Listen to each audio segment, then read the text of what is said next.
Au Crédit Agricole, nous nous engageons et participons aux grandes transitions de notre société. La démarche RSEA vient servir la relation client et transforme également le métier de conseiller agricole. Elle vient renforcer la dimension conseil et nourrit le dialogue stratégique avec nos clients. C'est une façon de mieux réaliser notre business avec une relation renforcée et une confiance partagée dans le devenir de l'entreprise. Chaque agriculteur part de son propre diagnostic avec une auto-évaluation à 360 degrés et se fixe un cap en tant que dirigeant responsable de son entreprise. Cette démarche n'oppose pas les différents modèles agricoles, bien au contraire, elle accompagne tous les agriculteurs face aux enjeux environnementaux, sociaux et économiques. Concrètement, pour notre caisse régionale, cette démarche RSEA nous apporte une meilleure connaissance de nos clients, une meilleure appréhension des risques extra-financiers et bien sûr un accompagnement marqué des transitions agricoles. Elle illustre également la forte maturité de notre politique RSE. C'est une démarche qui a été construite avec les équipiers du marché de l'agriculture de la Caisse régionale, avec nos conseillers, mais aussi avec des clients agriculteurs qui sont nos administrateurs. On peut parler de trajectoire RSEA lors d'entretiens dédiés. On peut aussi en parler à tout moment, dans tout entretien, en fin d'entretien par exemple, ou lors d'une remise de bilan comptable. C'est une démarche qui permet de parler de stratégie globale d'exploitation agricole avec nos clients autour de 4 piliers. Le premier pilier étant le pilier économique, et quand on est banquier, on est habitué à parler économie avec nos clients. Le deuxième pilier étant le pilier social, autour des salariés, autour des associés. Le troisième pilier étant le pilier sociétal, autour de l'acceptabilité de l'exploitation agricole par son environnement. Et le quatrième pilier étant le pilier environnemental, avec des enjeux forts sur le carbone et l'énergie.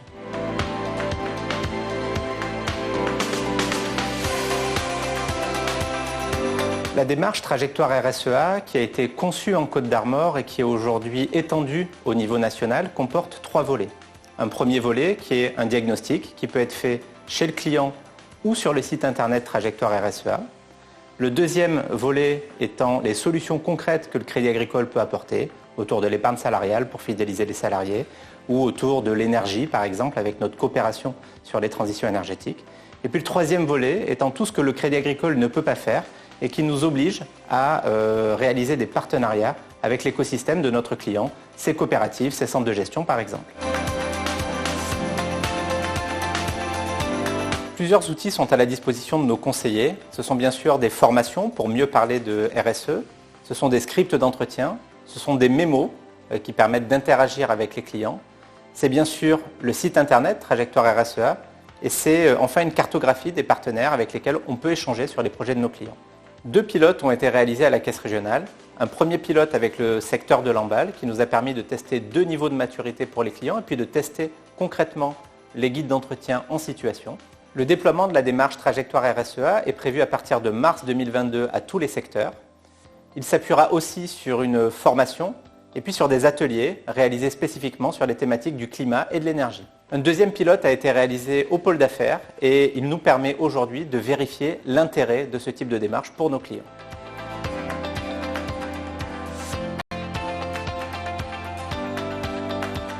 Très tôt en anticipation, avant les annonces du groupe Créa-École sur le projet sociétal, nous nous sommes interrogés ici en Côte d'Armor comment nous pouvions agir sur les grandes transitions, notamment les transitions dans le domaine agricole. Je suis convaincu que nous avons un rôle important à jouer sur l'accompagnement de ces transitions sur le domaine agricole et proposer de nouvelles solutions qui vont s'imposer à tous. Et en tant que banque coopérative, je suis convaincu que c'est un vrai service supplémentaire que nous allons pouvoir apporter à nos clients sociétaires. L'agriculture a un rôle vraiment important ici en Bretagne, notamment ici en Côte d'Armor. Et je crois que si on reprend la formule du groupe Créa-École, nous avons vraiment une occasion d'agir dans l'intérêt collectif du monde agricole. C'est une demande récurrente de la part des clients sociétaires qui nous interpellent, nous administrateurs, pour les accompagner sur ces nouvelles démarches.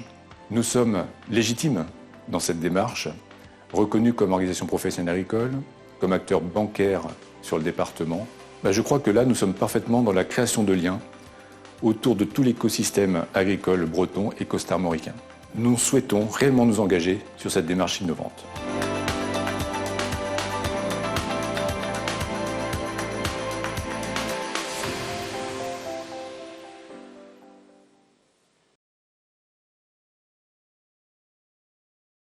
nous préparons demain, aujourd'hui.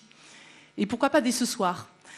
Bienvenue dans cette conférence Regard, accélération de la RSE dans le monde agri-agro. Quelles conséquences pour la filière? Je m'appelle Céline Monsalier, je suis journaliste et je dirige un site d'info qui s'appelle entreprendre.bzh qui parle des acteurs engagés en Bretagne. Alors de quoi on va vous parler ce soir? On va parler de la RSEA, responsabilité sociétale des entreprises agricoles. On va parler évidemment de transition, d'enjeux sociaux, économiques, environnementaux évidemment, mais aussi de performance, de création de valeur pour la filière agri-agro. Vous allez avoir la chance d'écouter Alain Fuistek, qui est président fondateur de Goodwill Management, qui est un cabinet de conseil en performance économique. Il saura vous expliquer ce qu'est la RSE, les défis à relever, et notamment, il va vous parler performance économique. Et puis, nous irons après au cœur de la RSE, j'ai envie de dire ça, avec des témoins qui viendront, une table ronde, qui viendront vous expliquer comment ils ont mis en place la RSE, quels sont les enjeux pour demain. Mais je vous invite tout de suite à accueillir, pour me rejoindre, Olivier Desportes et Michel Guibert.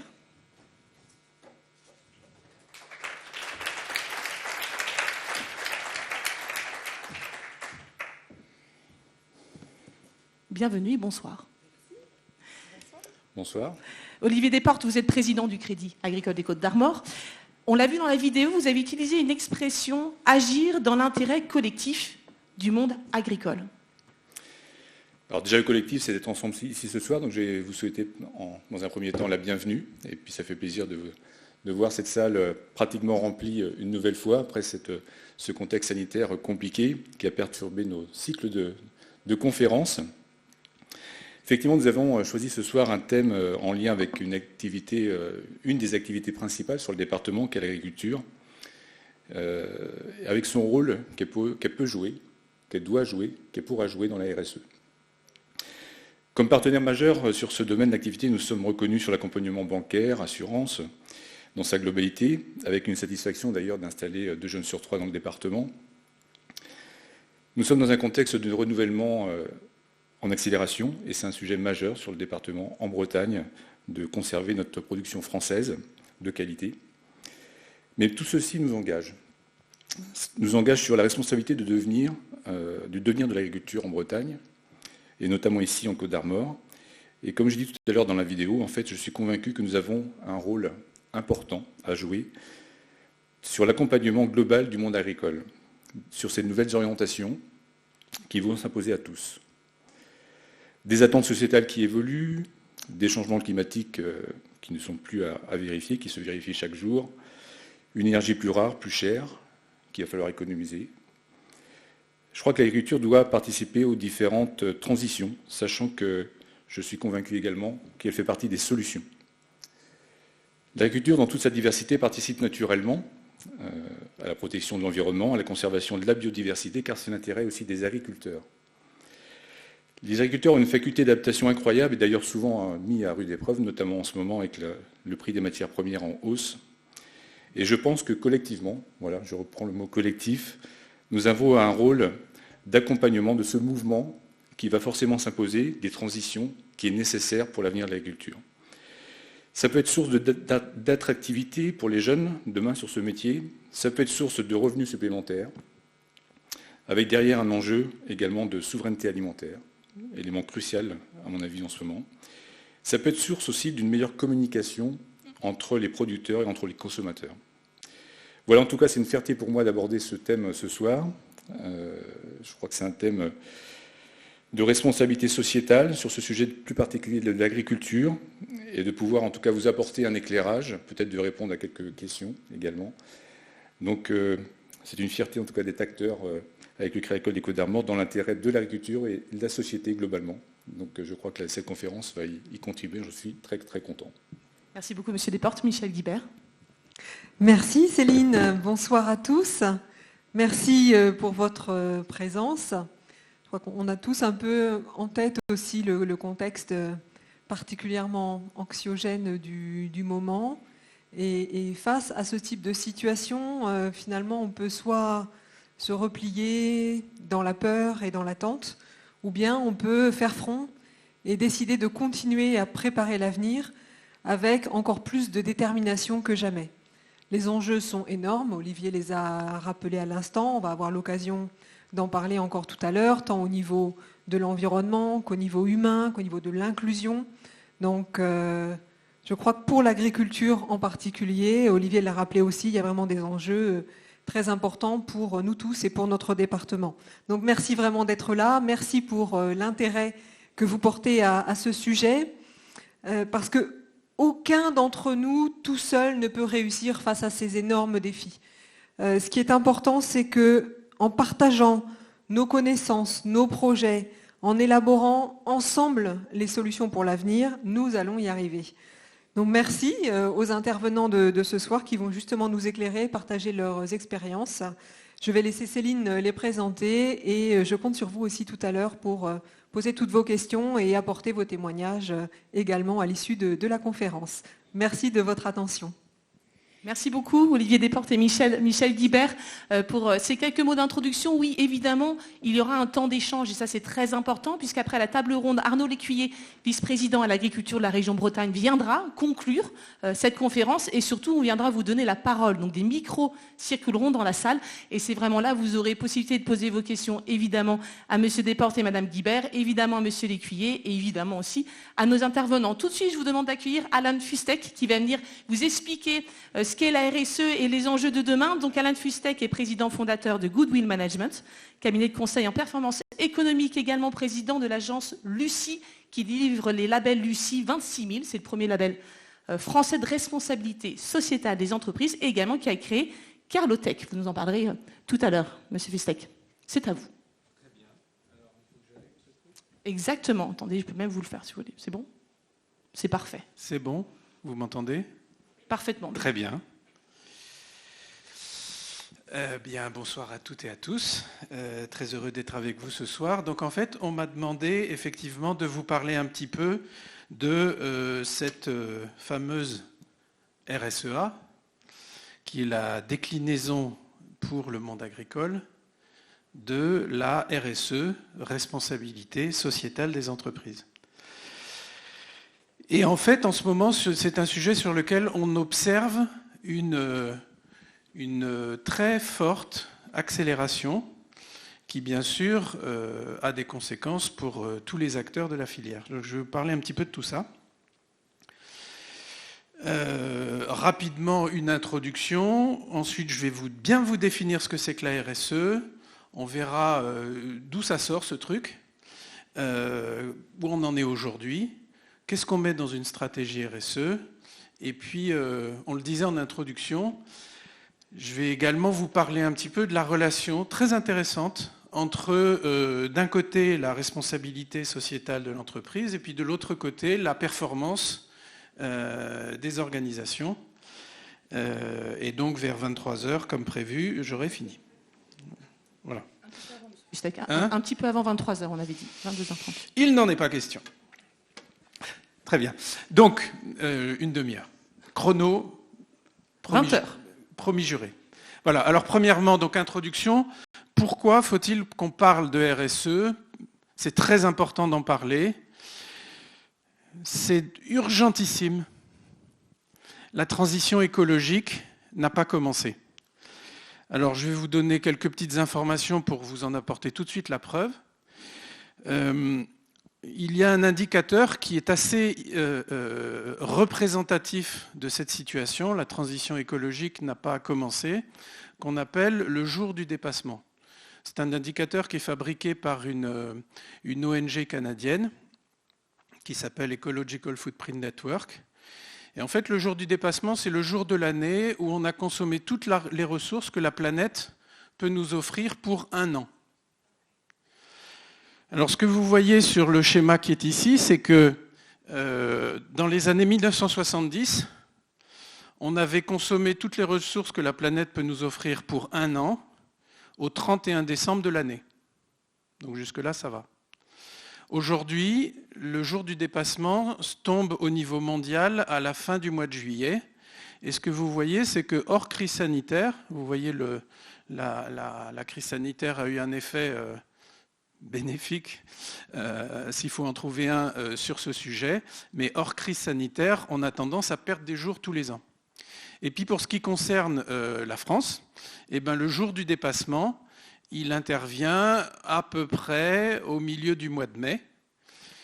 Et à nouveau, hors crise sanitaire, on a plutôt tendance à perdre des jours tous les ans. Donc on est bien dans une situation aujourd'hui où, malgré tout ce qu'on raconte sur la transition écologique, celle-ci n'a pas commencé puisqu'on perd des jours tous les ans. C'est pas très rassurant tout ça, M. Fustek. Pardon ? C'est pas très rassurant. C'est pas très rassurant, c'est même très flippant. Mais maintenant, on peut faire deux choses. Première possibilité, on met la tête dans le sable. Et puis, deuxième possibilité, on regarde la vérité en face et on réfléchit pour agir. Alors, s'il y a des scientifiques dans la salle, le jour du dépassement est un indicateur qui est un petit peu contesté. Il y a un indicateur beaucoup plus abouti sur le plan scientifique. C'est le petit schéma qui se trouve, vous voyez là-bas, à droite en bas. Ce sont les limites planétaires. Donc, ce sont des calculs très scientifiques qui ont été faits pour voir si on tenait dans une planète ou pas. Non, on ne tient pas dans une planète. Voilà. Donc vous prenez des indicateurs, tous les indicateurs que vous voulez, vous tombez à peu près sur le même résultat. Et donc je vous illustre un petit peu cet indicateur macro de façon plus détaillée. Ici, vous avez alors des choses que vous savez, mais je vais quand même rentrer un tout petit peu dans les détails. Ça, c'est ce qui se passe au niveau du défi climatique. Et donc, dans le jour du dépassement, vous avez effectivement une question très importante qui est la question du réchauffement climatique. En fait, la situation n'est pas brillante. Vous savez qu'en 2015, il y a eu la conférence, la COP21 à Paris, et tous les États membres sont tombés d'accord pour dire qu'on allait limiter le réchauffement climatique à 2 degrés. Alors un réchauffement de 2 degrés, c'est déjà très très perturbant pour plein de choses. Mais on a dit 2 degrés, promis juré, on fait 2 degrés. À la COP26 qui s'est tenue à Glasgow l'été dernier, on a dit 2 degrés, on n'y sera pas. Voilà. Et donc, si on continue comme on est parti, on sera entre 2,7 et 3,1 degrés. Et puis, en faisant des efforts qui apparaissent accessibles à tout le monde, on va se trouver aux alentours de 2,4 degrés. Pour vous donner une idée, en ce moment, le réchauffement climatique par rapport à l'ère pré-industrielle, c'est à peu près 1,1 degré. Vous voyez ? Et avec 1,1 degré, il se passe quand même des trucs. Puisque vous avez vu l'été dernier les dômes de chaleur, les inondations partout, en Belgique, en Allemagne, le métro de New York a été inondé 2 fois, etc., etc., des dégâts d'inondations épouvantables en Inde, en Chine. Voilà. Donc vous voyez que, et si vous, le dernier rapport du GIEC, le groupe intergouvernemental d'études sur le climat vient de sortir son rapport, il est un peu plus alarmant que le précédent. Et donc sur la question du réchauffement, effectivement, c'est pas brillant. Alors je ne vais pas finir la soirée en vous plombant le moral, mais regardons la vérité en face, ne mettons pas la tête dans le sable. On a un deuxième sujet qui est tout aussi préoccupant que le climat, qui est l'effondrement de la biodiversité. Donc par rapport à l'ère pré-industrielle, on a un rythme d'extinction des espèces qui est à peu près 100 fois supérieur. C'est-à-dire que des espèces, il y en a qui apparaissent, il y en a qui disparaissent, voilà. Et si on compare avant l'ère pré-industrielle et aujourd'hui, on se retrouve effectivement avec un rythme d'extinction qui est 100 fois supérieur. Et regardez ici ce graphique qui n'est pas non plus très réjouissant. Nous avons perdu à peu près 68% de la biodiversité en volume depuis 1970. C'est pas vieux 1970, c'était il y a 50 ans. En 50 ans, c'est ça qu'on a réussi à faire. Et puis, il y a d'autres sujets dont on parle un petit peu moins, par exemple la raréfaction des métaux. Dans l'état actuel des choses, il nous reste à peu près pour 15 ans de palladium. Avec le palladium, on fait des pots catalytiques, par exemple. Il nous reste pour 18 ans de chrome, il nous reste pour 20 ans d'étain, il nous reste pour 30 ans de nickel.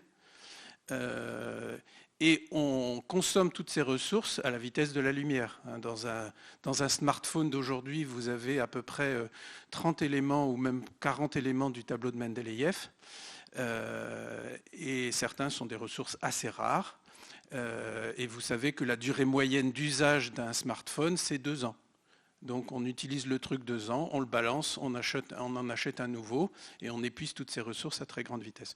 Donc vous voyez que si nous parlons de RSE aujourd'hui, c'est pas parce que y a une nouvelle idée qui est sortie et puis ce serait bien d'en parler parce que c'est chouette dans les milieux autorisés, comme disait l'autre. Non, on a un vrai méga problème au niveau de l'humanité, au niveau mondial.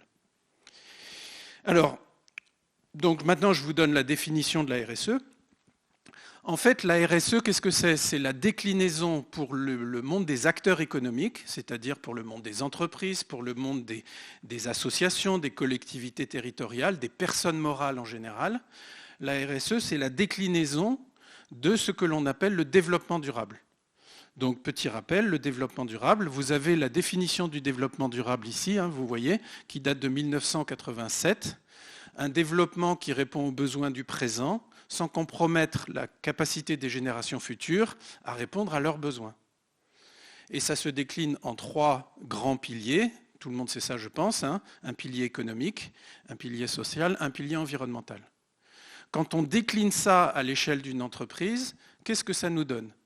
Ça nous donne premièrement un pilier fondateur de la RSE, responsabilité sociétale des entreprises, c'est un engagement volontaire. C'est-à-dire que vous ne pouvez pas dire, je ne vais pas vous lire mot à mot la définition, mais je vous en donne l'essence, vous ne pouvez pas dire je respecte la loi, donc je suis une entreprise responsable. Si vous respectez la loi, ça veut dire que vous n'êtes pas une entreprise délinquante. Voilà. Mais l'entreprise responsable prend des engagements volontaires pour satisfaire les demandes de toutes ces parties prenantes. Et qu'est-ce que c'est que les parties prenantes ? C'est les clients, c'est les fournisseurs, c'est les salariés, c'est la société civile, et puis c'est la nature. Voilà. Les attentes de toutes les parties prenantes. C'est-à-dire on respecte toutes les entités de la biosphère, de sorte qu'on soit dans un comportement qui est un comportement soutenable, durable, aussi loin qu'on regarde. Et quand on décline ça à l'échelle d'une entreprise, c'est ce que vous voyez, le petit schéma ici, eh bien, en fait, ça se décline en 7 chapitres. Donc ici, vous aviez 3 piliers, et ici, à l'échelle d'une entreprise, ça vous donne 7 chapitres. Premièrement, la gouvernance. Donc bien sûr, c'est très difficile, c'est même impossible, d'envisager une entreprise responsable si les dirigeants ne sont pas d'accord. Ensuite, vous avez le respect des droits de l'homme, les relations et conditions de travail, respect des salariés, protection de l'environnement, éthique des affaires, et notamment là-dedans, achat responsable, respect du client ou du consommateur, et enfin, engagement pour le territoire, engagement sociétal. Donc là, vous avez effectivement les 7 chapitres de ce qu'on appelle aujourd'hui la responsabilité sociétale des entreprises. Et comme on le disait en introduction, nous sommes dans une période où ce sujet-là est en train d'accélérer très fortement. Si vous regardez l'évolution depuis l'origine, ici je vous ai fait un petit chronogramme sans prétention, qui n'est absolument pas exhaustif, mais qui vous donne un petit peu des idées sur la genèse de cette fameuse RSE. Alors vous voyez que ça a commencé il y a un bout de temps quand même. Dans les années 70, il y a eu un rapport qui a été produit par une grande université américaine à la demande du Club de Rome, un think tank mondialement connu, qui arrivait à la conclusion qu'on ne pouvait pas envisager une croissance économique infinie dans un univers physique fini. Voilà. Le rapport a été très contesté à l'époque. Tout le monde s'est moqué des chercheurs qui avaient produit ça. Sauf qu'aujourd'hui, quand on regarde effectivement le cheminement sur lequel nous sommes, ça valide le modèle qui avait été établi à l'époque. Donc ça, c'est les années 70. On voit en 1987 donc, la définition du développement durable de nouveau à l'initiative de l'ONU. Et puis, excusez-moi, la première conférence sur le développement durable, c'est en 1972 à l'initiative de l'ONU. 1987, définition du développement durable. Je ne vais pas vous passer toutes les étapes. Ce que vous voyez très simplement sur ce tableau, c'est que depuis 50 ans, on a une sacrée accélération, c'est-à-dire que les initiatives se succèdent à très très grande vitesse. Vous voyez, les écarts d'une initiative à l'autre ne cessent de se resserrer. Donc, On oublie l'idée que ça pourrait être un phénomène de mode. Nous sommes bien sur une tendance de fond pour des raisons très simples que nous avons vues précédemment. Et maintenant, si on regarde ce qui est en train de se passer au niveau des entreprises, donc là, je vous donne un petit indicateur que je maîtrise très bien, c'est l'évolution de la taille de la communauté Lucie. Donc l'agence Lucie que je dirige délivre un label pour les entreprises qui sont fortement engagées en RSE. Et ben, regardez ce qu'il y a effectivement sur ce petit graphe. Le label a été créé en 2009. On aura mis 10 ans pour atteindre 500 membres dans la communauté Lucie. Et on a mis 2 ans pour passer de 500 à 1000 membres. Donc en fait, le phénomène d'accélération que vous voyez au niveau macro, on le voit aussi avec un effet retard au niveau des entreprises. Donc l'accélération dont nous parlions, qui concerne tous les secteurs, y compris le secteur agricole, eh bien, ce n'est pas une vue de l'esprit, c'est une réalité. Moi, je travaille sur ce sujet depuis à peu près une trentaine d'années, et j'en ai fait mon métier il y a 20 ans, et cette accélération, je ne l'ai jamais observée au cours des 20 dernières années. L'accélération actuelle est sans précédent. Alors maintenant, ce qu'on peut se dire, c'est d'accord, donc ça y est, on voit, ça ne date pas d'hier, c'est en train d'accélérer. Qu'est-ce qui se passe aujourd'hui? Qu'est-ce qui va se passer demain? Alors en fait, ce que vous observez dans le secteur agricole, d'où le concept de RSE-A agricole, mais dans tous les autres secteurs, c'est effectivement une augmentation très importante du nombre d'organisations qui s'engagent pour la responsabilité sociétale des entreprises. Alors, d'où ça vient? Il y a plusieurs raisons. La première raison, c'est au bout d'un moment, les gens se disent, d'accord, j'en entends parler depuis un bout de temps, il va falloir que je fasse quelque chose, il va falloir que je fasse quelque chose, il va falloir que je fasse quelque chose. Bon, je fais quelque chose. Donc, il y a une prise de conscience, et puis il y a une notion qui est ancrée dans la majeure partie des comportements humains quand même, c'est une notion de responsabilité. Voilà. Tout le monde aspire à de la responsabilité. Alors, il y a un effet de latence. Si on regarde le verre à moitié vide, on pourrait dire pendant 20 ans, on a bricolé un petit peu, mais là maintenant, ça y est, c'est en train de bouger. La deuxième chose, c'est que ça représente pas mal d'avantages pour les entreprises, comme vous le voyez effectivement sur la droite ici, c'est-à-dire vous allez pouvoir faire de la RSE sur le plan environnemental, c'est faire de la chasse au gaspillage. Bon, ça, dans le monde agricole, on sait ce que ça veut dire. Et donc, effectivement, on fait des économies, on réduit des risques, on limite des coûts, et tout ça, c'est bon pour le porte-monnaie. Vous n'avez pas que cet avantage-là. Vous avez aussi une attractivité de l'entreprise pour le recrutement des salariés qui est plus importante, parce que les jeunes générations sont très à l'écoute de ce que les entreprises font en matière de responsabilité. Vous avez effectivement comment dirais-je, une obligation d'innovation. Vous connaissez probablement la phrase de Platon, la nécessité est mère de l'invention. C'est-à-dire qu'aujourd'hui, il y a nécessité à bouger, quoi. Et donc, parce qu'il y a nécessité à bouger, on trouve des solutions auxquelles on n'avait jamais pensé avant. C'est l'innovation sous contrainte. Voilà. Et puis, vous l'avez certainement déjà remarqué, la demande pour des produits plus responsables augmente parce que le consommateur, lui aussi, il est sensibilisé et il veut davantage de produits responsables et parfois il boycotte des produits qui ne le sont pas.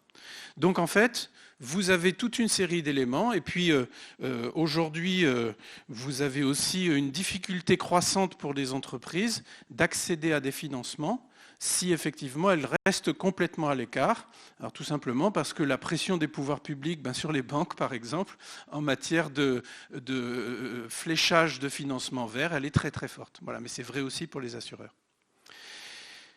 Voilà. Alors, cela étant dit, on est dans une phase d'accélération, mais le compte n'y est pas. Je vous donne ici une petite information. La France s'est dotée, je vais rester sur le carbone, la France s'est dotée d'une stratégie nationale bas carbone, la SNBC. Et en fait, qu'est-ce que nous dit la mise en œuvre de cette stratégie nationale bas carbone?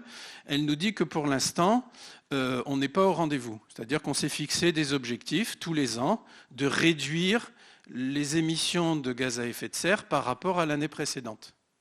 Voilà. Alors le premier budget, on ne l'a pas respecté. Donc, dans l'état actuel des choses, hors crise sanitaire, la France ne respecte pas les accords de Paris, c'est-à-dire qu'on n'est pas sur une trajectoire à 2 degrés. Et malgré tout, on peut se dire d'accord, mais on a quand même réussi à réduire de 19% les émissions de gaz à effet de serre sur une base 1990. Depuis 1990, on a réduit de 19%. C'est pas mal. Sauf que pour enrayer le phénomène de réchauffement climatique, il faudrait être à minima en 2030 à moins 40% par rapport à une base d'émissions de gaz à effet de serre par rapport à une base 1990. Et là, avec la trajectoire sur laquelle on est, qui a cessé d'évoluer dans le bon sens, nous sommes sur une situation à 2030 qui serait à moins 25%. Si je comprends bien, M. Fustek, je me permets, peut-être pour éclairer chacun aussi, on n'est pas dans les objectifs. On comprend bien que si on ne les atteint pas, il y a une urgence climatique, un risque climatique. Absolument. Donc comment est-ce qu'on va faire pour pouvoir atteindre cette baisse de gaz à effet de serre? Est-ce qu'il va falloir partir sur la contrainte, la réglementation? Voilà. Alors en fait, si vous voulez, par rapport à ça, il y a deux choses. Il y a premièrement ce fameux engagement volontaire dont on parlait tout à l'heure, qui est un pilier de la RSE, et quelque chose dont il faut absolument qu'on fasse preuve dans la décennie qui vient. Ce n'est pas dans les 100 ans qui viennent ou dans les 20 ans qui viennent, dans la décennie qui vient, c'est de la détermination. Il faut arrêter de bricoler. Au cours des 20 dernières années, on a bricolé. C'est de la détermination. Et aujourd'hui, le peuple ukrainien, il nous donne une grande leçon de détermination. Il nous faudrait la même pour un sujet qui n'est pas, bien sûr, un sujet de conflit, mais qui est un sujet de très, très grand danger. Il est moins visible, celui-là, mais il est tout aussi important. Donc ça, c'est la première chose, de la détermination, parce que les enjeux sont des enjeux, effectivement, on ne peut plus importants, c'est juste vital, il n'y a pas d'autre mot. Et puis la deuxième chose, c'est que, je vous donne un avis qui n'engage que moi, je suis convaincu que l'humanité n'est pas suicidaire. Et aujourd'hui, il faut s'attendre, puis c'est déjà en cours, à ce que j'appelle un tsunami réglementaire. C'est-à-dire que dans les 10 ans qui viennent, vous avez vu l'accélération sur le petit chronogramme de tout à l'heure, eh bien cette accélération, elle est aussi en cours sur les questions réglementaires. Et par exemple, l'été dernier, l'Europe a voté une nouvelle loi qui va s'appliquer, je ne sais pas exactement vous dire quand, à tous les États membres, qui s'appelle le Fit for 55. Et ça veut dire que l'Europe dit, le moins 40% là, de la stratégie nationale bas carbone française, ce n'est pas assez. Il faut qu'on soit à moins 55. Et ça va être de la réglementation. Donc, qu'on le fasse parce qu'on est convaincu qu'il faut le faire et parce qu'on est déterminé, ou qu'on attende la réglementation, de toute façon, on y va. Moi, je pars du principe que attendre la voiture balai de la réglementation, c'est extrêmement dangereux, parce que ça peut nous mettre à un moment donné dans la situation où le temps est trop court pour qu'on s'adapte. Donc il vaut mieux anticiper. Dans les années qui viennent, vous avez ce tsunami réglementaire, rien qu'avec cette directive européenne Fit for 55, il y a un défi à relever qui est vraiment très très important. Alors maintenant, une fois qu'on a dit tout ça, qu'est-ce que je vais mettre dans ma stratégie RSE ? Alors je vais vous donner très très rapidement, le temps est compté, donc très très rapidement, je vais vous donner deux approches. Pour ceux d'entre vous qui n'auraient pas encore commencé, et puis pour ceux d'entre vous qui sont déjà dedans et qui voudraient aller plus loin. Donc une approche classique, une approche plus avancée.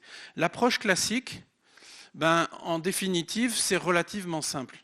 Vous avez compris tout à l'heure que l'un des éléments les plus importants de la RSE, c'est le dialogue avec les parties prenantes. Donc la première chose qu'on fait quand on met en place une démarche RSE, c'est l'identification de ces parties prenantes. Donc ici, vous avez une cartographie de toutes les parties prenantes. Ça, c'est une grande administration française. Voilà. Une fois qu'on a cartographié ces parties prenantes, on va discuter avec elles Et puis, on regarde effectivement les attentes des parties prenantes. Alors, je vais vous prendre un exemple. Qu'est-ce que ça veut dire la RSE pour la partie prenante salariée ? Ça veut dire emploi pérenne, ça veut dire équité des rémunérations, ça veut dire formation, ça veut dire santé, sécurité au travail, ça veut dire dialogue social, ce genre de choses. Voilà. Et on construit sa stratégie sur la base, effectivement, des attentes des parties prenantes. Alors, une fois qu'on a identifié ces parties prenantes, ce qu'on fait aussi, et on a parlé tout à l'heure de l'outil que le Crédit Agricole propose aux exploitations sur ce sujet-là, c'est on s'évalue. On se dit d'accord, mais il y a des sujets sur lesquels je suis déjà très bon et j'ai probablement des trous dans la raquette. Donc on fait une évaluation de maturité RSE. C'est le petit schéma que vous avez là-haut où on dit, voilà, sur toutes les questions de la RSE, vous voyez, j'ai 9 sur 20 en environnement, j'ai 12 sur 20 en éthique des affaires, j'ai 14 sur 20 en droit humain, et puis je vois mes forces et mes faiblesses et je vois les points sur lesquels je dois m'améliorer. Et puis on fait aussi un autre petit exercice. Ça jargonne un peu, ça s'appelle la matrice de matérialité. La matrice de matérialité, ça consiste à regarder les sujets de la RSE, les enjeux de la RSE, ceux qu'on a évalués tout là-haut, de les regarder sur un axe, est-ce que ça impacte fortement mon business suivant que je le fais ou que je ne le fais pas, et est-ce que c'est important pour mes parties prenantes. Et donc vous voyez ici par exemple une carte où quand on est ici avec des enjeux qui sont à la fois très impactants sur mon business, très importants pour ma partie prenante, c'est des sujets sur lesquels il faut que j'agisse en priorité. Voilà. Et quand on a un gros point comme ça, ça veut dire qu'on est mature, et quand on a un petit point, ça veut dire qu'on n'est pas bon. Vous voyez ? Et comme ça, vous êtes en capacité de commencer à voir quels sont les sujets sur lesquels il faut agir. Et puis une fois que vous savez tout ça, vous fabriquez votre plan stratégique. J'ai la stratégie de l'entreprise, j'ai le résultat des dialogues parties prenantes, j'ai mon évaluation de maturité et de matérialité, et j'en déduis des plans d'action sur la gouvernance, sur les droits de l'homme, sur la protection de la nature, etc. Et j'en déduis un plan d'action. Donc ça, c'est la démarche vraiment classique pour fabriquer son plan d'action à moyen terme RSE. Et comme Paris ne se fait pas en un jour, les plans d'action RSE, en général, on les attelle sur 3-4 ans. Et puis il y a une deuxième possibilité pour ceux d'entre vous qui voudraient aller plus loin, c'est de baser ça sur des mesures d'impact. Alors ici, par exemple, vous avez, j'ai le droit de le montrer, vous voyez le logo de l'entreprise, c'est quelque chose qu'on a fait pour l'entreprise Lobodis. Et donc pour l'entreprise Lobodis, ce qu'on a fait, c'est qu'on a mesuré ses impacts économiques, sociaux et environnementaux en euros. Donc on fait de la comptabilité en euros, puis on fait de la comptabilité sociale, etc. Alors ce qu'on voit très rapidement, c'est que c'est une entreprise qui crée 21,8 millions d'euros de flux de PIB de valeur tous les ans, qui génère en plus, par toutes ces actions pour la société civile, un flux positif complémentaire de 0,79 millions d'euros. Donc ça, c'est toutes les bonnes actions sociétales. Ici, ça peut être négatif, c'est-à-dire qu'on compte aussi les accidents du travail, on compte aussi la précarité de l'emploi, on compte aussi les licenciements, etc. Tout le reste à charge pour la collectivité. Et puis ici, vous avez quelque chose qui est beaucoup moins positif, c'est un impact mesuré en euros sur l'environnement qui est de moins 4,5 millions d'euros. Et donc là, qu'est-ce qu'on fait ? On financiarise les émissions de CO2, la pollution de l'eau, l'artificialisation des sols. Et pour tous ces sujets-là, on peut calculer des coûts en euros. Ça paraît assez compliqué quand on voit l'empreinte sociale et l'empreinte environnementale de réussir à mettre un chiffre en face de ça. Il y a toute une série de méthodologies qui permettent de le faire. Et effectivement, avec ça, vous avez la capacité, et ça va se développer dans les années qui viennent, de faire, par exemple, de calculer pour une entreprise sa dette environnementale ou sa dette sociale, s'il y a une... Vous voyez ce que je veux dire ? Pas simplement regarder ce qui est très important, ne le remettons pas en cause, l'aspect création de richesse au sens classique du terme, mais il faut aussi regarder toutes les externalités. Alors une fois qu'on a fait ce genre de calcul, vous voyez ici, par exemple, c'est toujours Lobodis, avec le 4,5 millions d'euros négatifs. C'est quoi l'impact gaz à effet de serre, la pollution de l'air, la destruction de services écosystémiques. Eux, leur gros point faible, c'est la pollution de l'eau. Et donc, on est en train de travailler avec eux aujourd'hui pour dire comment, de cette année à l'année prochaine, on fait un progrès sur tous ces sujets-là et qu'on arrive effectivement à réduire ces impacts avec un système de mesure qui est fiable. Une fois qu'on a fait ça, Eh bien là, la stratégie RSE, elle va prendre un jour tout à fait différent. C'est qu'on va chercher à améliorer un rapport. C'est tout simple. On va dire, au numérateur, c'est toute la richesse que je crée. Donc c'est mon utilité sociale. Donc sur le bilan précédent, c'est mon empreinte socio-économique et mon empreinte sociale. Ça, c'est le positif. Voilà. Et au dénominateur, c'est le capital naturel employé. Et donc plus je vais réussir à améliorer ce rapport, utilité sociale sur capital naturel employé, et plus je vais aller dans la bonne direction. Et là, vous avez quelque chose qui est très intéressant, c'est que vous avez un pilotage de l'activité de l'entreprise qui est fondé sur des éléments économiques, ne les oublions pas une fois de plus, des éléments sociaux et des éléments environnementaux avec l'amélioration de ce rapport. Alors bien sûr, je n'ai pas le temps de rentrer trop dans toute une série d'autres considérations parce que ça mériterait qu'on développe davantage.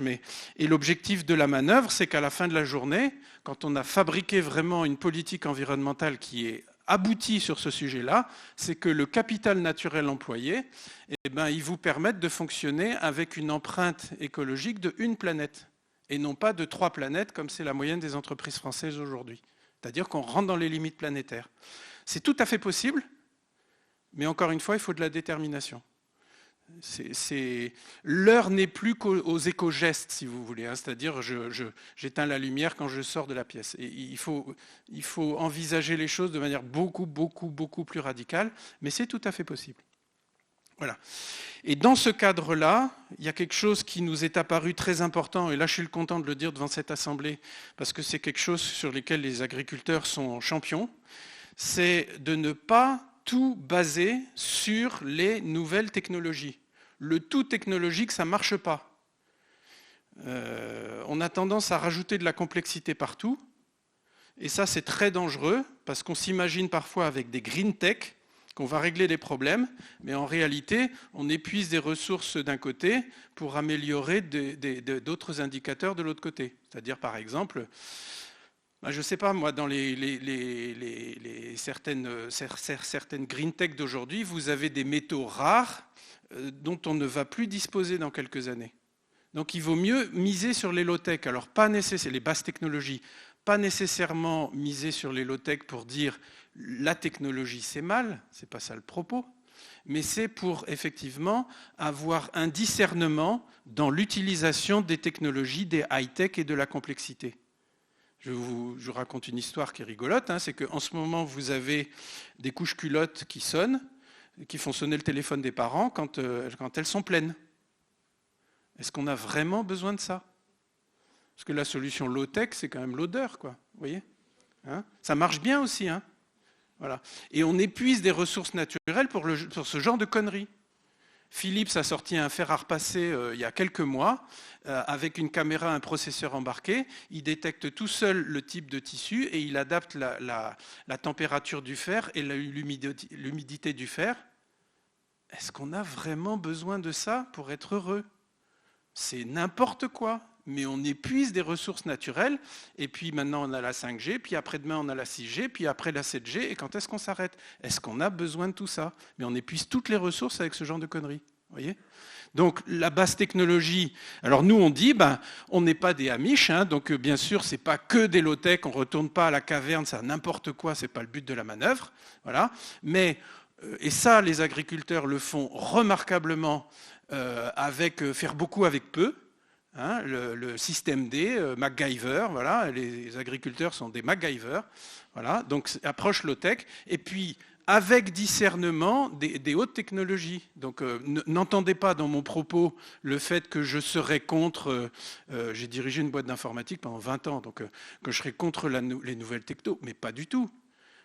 Mais vous voyez, il faut absolument réduire la complexité galopante du monde dans lequel on est pour pouvoir s'offrir les high-tech là où on en a vraiment besoin.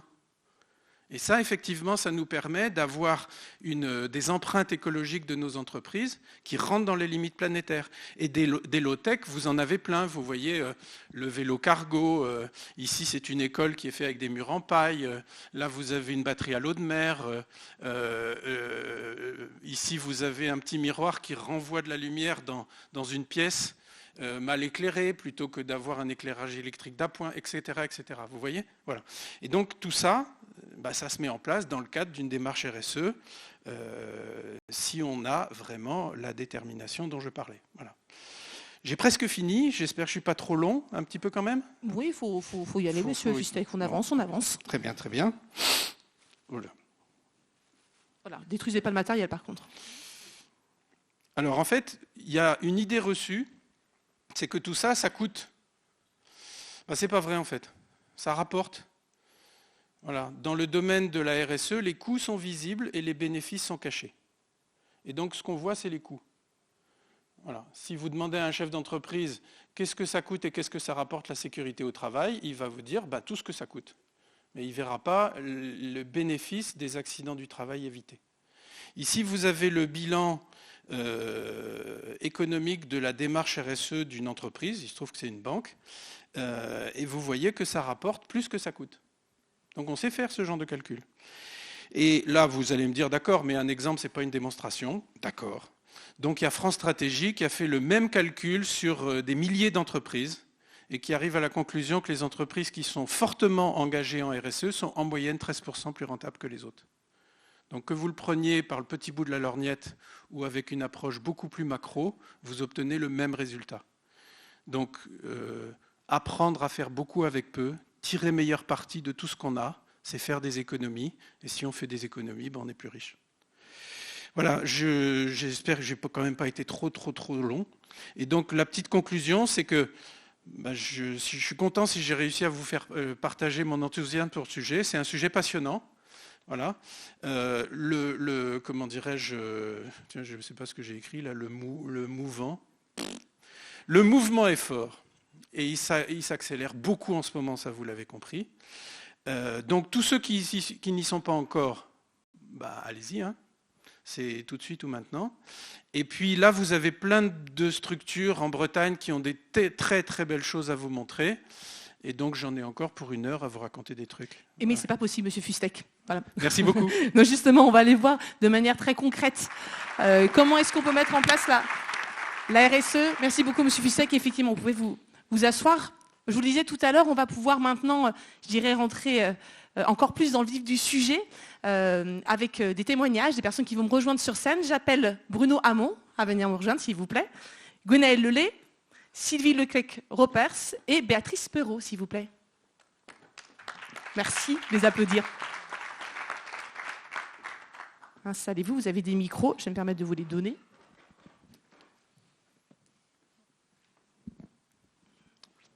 Je vous les donne et ils sont allumés, sachez-le. Super. 1, 2. Voilà. Vous l'avez allumé? Attendez, oui, c'est là exactement. C'est juste là, pardon. Excusez-nous, petit instant technique. C'est bon pour vous? Merci beaucoup de nous avoir rejoints. Effectivement, on a vu, je dirais avec Alain Fustek, la théorie. Maintenant, parlons un petit peu pratique. Bruno Hamon, vous êtes éleveur porcin à Plédéliac. Gwenaëlle Lelay, vous êtes dirigeant de Copix, qui est un créateur d'outils numériques pour une agriculture de précision. Sylvie Leclerc-Ropers, vous êtes du STEC Terre Alliance, qui met à disposition des exploitants agricoles, des salariés agricoles en temps partagé. Puis Béatrice Perrault, vous êtes directrice RSE chez Ereden. On vous a vu mis comme exemple par monsieur Fustek. On a vu la théorie. J'aimerais vous entendre chacun sur quelle est pour vous la définition de la RSE. Bruno Hamon, c'est quoi votre définition à vous? Alors nous, la définition, on la prend, mais je vais reprendre le mot que Olivier a dit en introduction, le mot collectif. Parce qu'en fait, je ne conçois pas un RSE seul sur mon exploitation. Et en fait, c'est en partenariat avec nos partenaires. Et notamment, nous, on l'a mis en place avec Copern. Donc je suis adhérent au Copern. Et donc la démarche Copern a déjà démarré depuis plusieurs années. Et on est très sensible à cette notion. Et on essaye de développer au sein de la Copern et avec les adhérents qui ont envie, parce que c'est vraiment une notion, c'est ce qu'on dit tout à l'heure, une notion volontaire, d'aller plus loin et disons de travailler sur les notions qu'on a dit tout à l'heure, hein, bien-être animal, gaspillage alimentaire, notre bilan carbone, tout ce qui est biodiversité, protection de la terre. Et donc nous, agriculteurs, c'est des domaines, on touche à tout en fait. Et donc on voit bien que le citoyen, il y a une demande au niveau des citoyens qui est très forte. Avant, on produisait et on mettait à disposition des consommateurs, et ils prenaient pas. Aujourd'hui, les consommateurs nous disent « Ah non, on veut bien acheter vos produits, mais par contre, vous devez prendre en compte tout ce qui est bien-être animal, tout ce qui est biodiversité. » Et en fait, on a des possibilités, c'est pas irréalisable. Donc c'est pour ça que on verra justement dans le détail un peu toutes les démarches que vous avez mises en place pour pouvoir être dans cette démarche, pas encore RSE, on expliquera un petit peu où vous en êtes. Sylvie Leclerc-Schroppers, quelle est votre définition à vous, la RSE ? Pour moi, c'est une opportunité pour faire grandir son entreprise en faisant de son salarié, ou en tout cas de la main-d'œuvre qui vient, une opportunité de créer de la valeur ajoutée. C'est vraiment un équipier qui doit accompagner les objectifs de l'entreprise et lui permettre de les réaliser. Et pour moi, ça c'est essentiel. Ça veut dire qu'il faut vraiment changer d'angle de vue sur le salariat, qui aujourd'hui est un élément de durabilité des exploitations dans un grand nombre de cas. On verra ça effectivement en détail. Gwenaëlle Lelay, quelle est votre définition à vous ? Alors, de mon point de vue, en fait, nous on a deux définitions, parce qu'on a celle au sein de l'entreprise Copix elle-même, où on essaye de travailler notamment avec des acteurs locaux pour tout ce qui est production de systèmes électroniques, par exemple. Donc on évite des coûts carbone assez élevés si on les faisait ailleurs. Après, bien sûr, en interne de l'organisation, on a également des choses en place. Et après, en fait, ce qu'on essaye de projeter chez nos clients, qui sont les acteurs de l'agro, l'agroalimentaire français et étrangers, c'est de voir comment le numérique justement peut s'insérer dans une démarche d'évolution, en fait, soit des pratiques, soit des modèles économiques, afin de pouvoir gagner soit des marges, soit d'améliorer la valeur ajoutée du service offert. D'accord, Béatrice Perrotte. Moi, j'ai longtemps eu du mal avec le mot RSE, pour tout vous dire. Parce que c'est un acronyme, parce qu'il n'est pas forcément compris par le grand public. Mais par contre, il y a ce mot responsabilité dont a parlé Alain Fustek tout à l'heure, et qui évidemment est très important. Mais c'est vrai que j'ai tendance à reparler de développement durable et des 3 piliers, et de bien dire qu'il y en a 3, le social, l'environnemental, mais aussi l'économique, et que la durabilité, elle n'est possible que s'il y a vraiment les 3 piliers. Et pour le coup, vous savez, j'irai vraiment de quoi vous parlez, puisque vous avez fait au sein de Reden cette démarche RSE, accompagnée notamment par M. Fustek. Quel bilan vous en tirez ? Quels atouts ça a apporté ? C'est vrai que Reden est une coopérative assez récente, puisque c'est le rapprochement de 2 groupes coopératifs. Donc on a voulu repartir d'une page blanche et effectivement se projeter. La première, comme bilan, c'est vrai que l'objectif, c'est déjà une démarche de progrès et de la création de valeur. Création de valeur, c'est vrai que c'est aussi la responsabilité d'une coopérative d'être à l'écoute des marchés et de voir en fonction des attentes des clients, des consommateurs, comment orienter la production des agriculteurs dans le bon sens et pas simplement pour des effets de mode. Donc on a eu, je pourrais vous citer des exemples si vous le souhaitez, mais il faut aussi, malgré tout, c'est peut-être quelque chose à préciser, puisqu'on parle d'agriculture, on est quand même sur des métiers du vivant, que ce soit en production végétale ou en production animale. Et donc, ça s'inscrit aussi dans le temps long quand on veut faire des expérimentations sur des nouveaux itinéraires culturaux, des nouvelles conduites d'élevage. Ça prend du temps, il y a des investissements, il y a la météo, voilà. Donc, il faut prendre cette contrainte un peu particulière. Et du temps, on voit qu'on n'en a pas tant que ça, quand il y a de l'urgence. Mais bon, en termes d'exemples concrets, par exemple, de création de valeur, on a lancé récemment une gamme de bocaux de légumes à marque Dossi. Ce sont des légumes qui sont issus d'exploitation HVE, donc haute valeur environnementale. Tous nos producteurs sont en certification environnementale de niveau 2, et puis il y en a qui sont en niveau 3, donc HVE. L'objectif, c'est bien de créer de la valeur qui revienne aux producteurs, et ça répond aux attentes des consommateurs qui veulent de la transparence. En plus, c'est commercialisé dans des bocaux transparents pour le coup. Voilà, donc ce sont des exemples mais évidemment, ce n'est pas toutes les productions qui vont pouvoir aller dans ce schéma-là. C'est ça, en tant que coopérative agroalimentaire, vous parlez de HVE, haute valeur environnementale, c'est ce que vous êtes ? Oui, tout à fait. Bruno, je vous réduis pas à juste 3 lettres, HVE, mais c'est une démarche que vous avez faite, ça vous a pris 2 ans.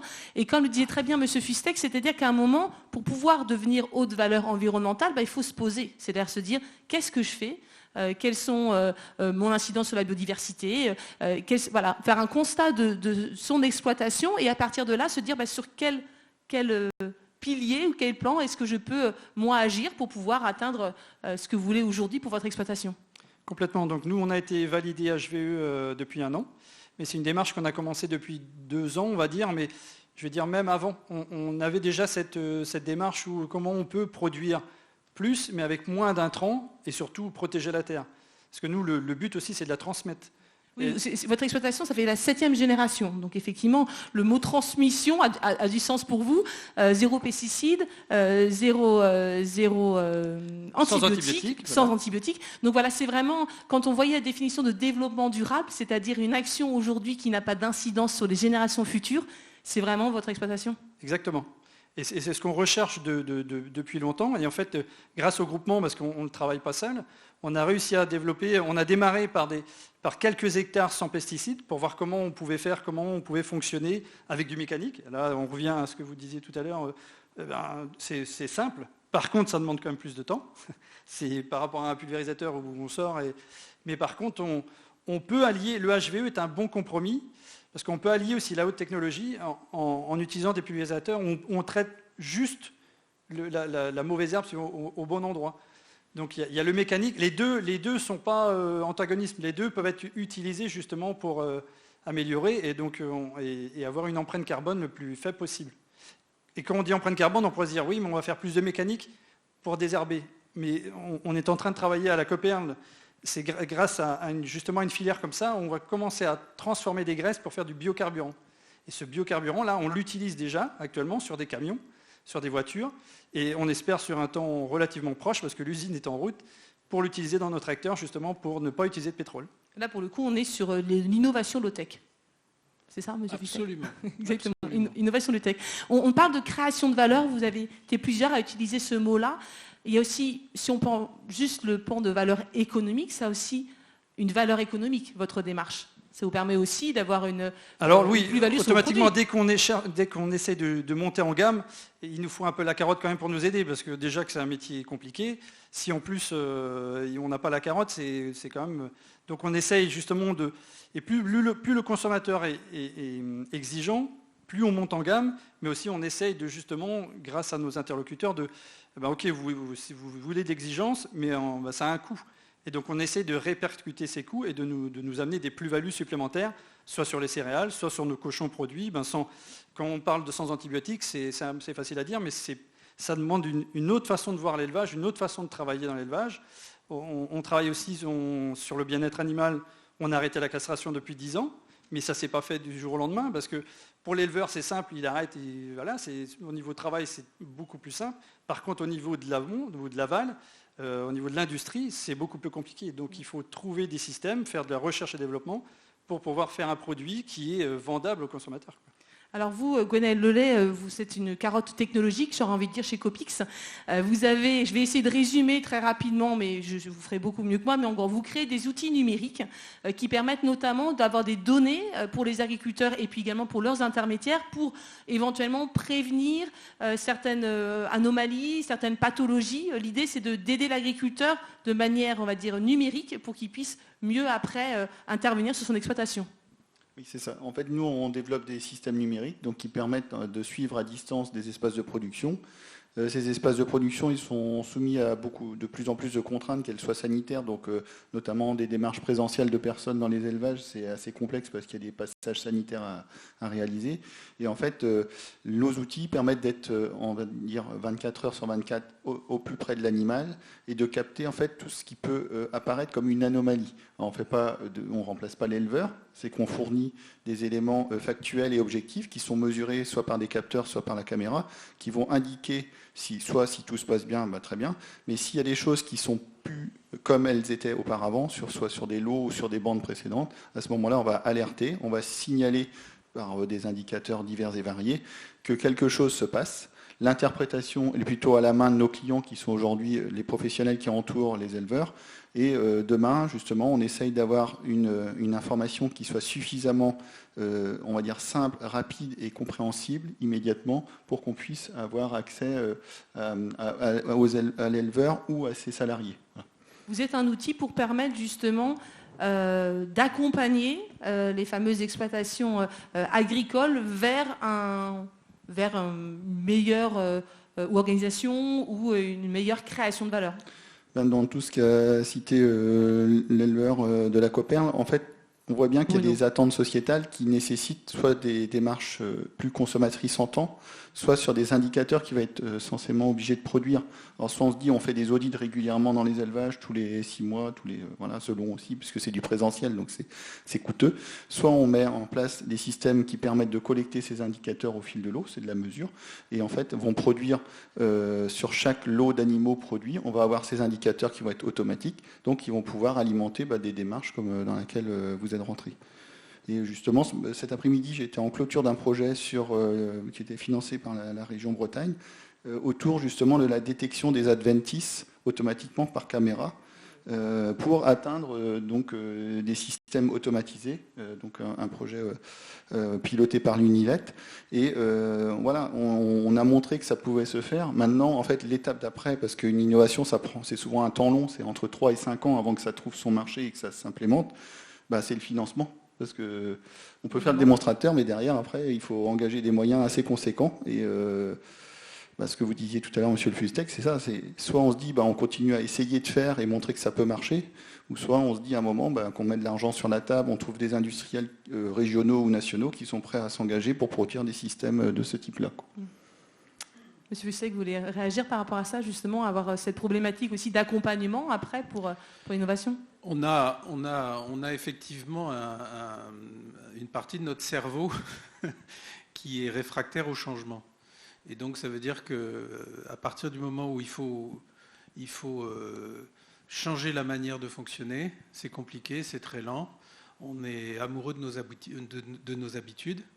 Et c'est l'une des grosses difficultés qu'on rencontre, que ce soit pour des innovations, ou même sans parler d'innovation, tout simplement pour engager des transformations importantes. Et ça, c'est vraiment la problématique qu'on a aujourd'hui.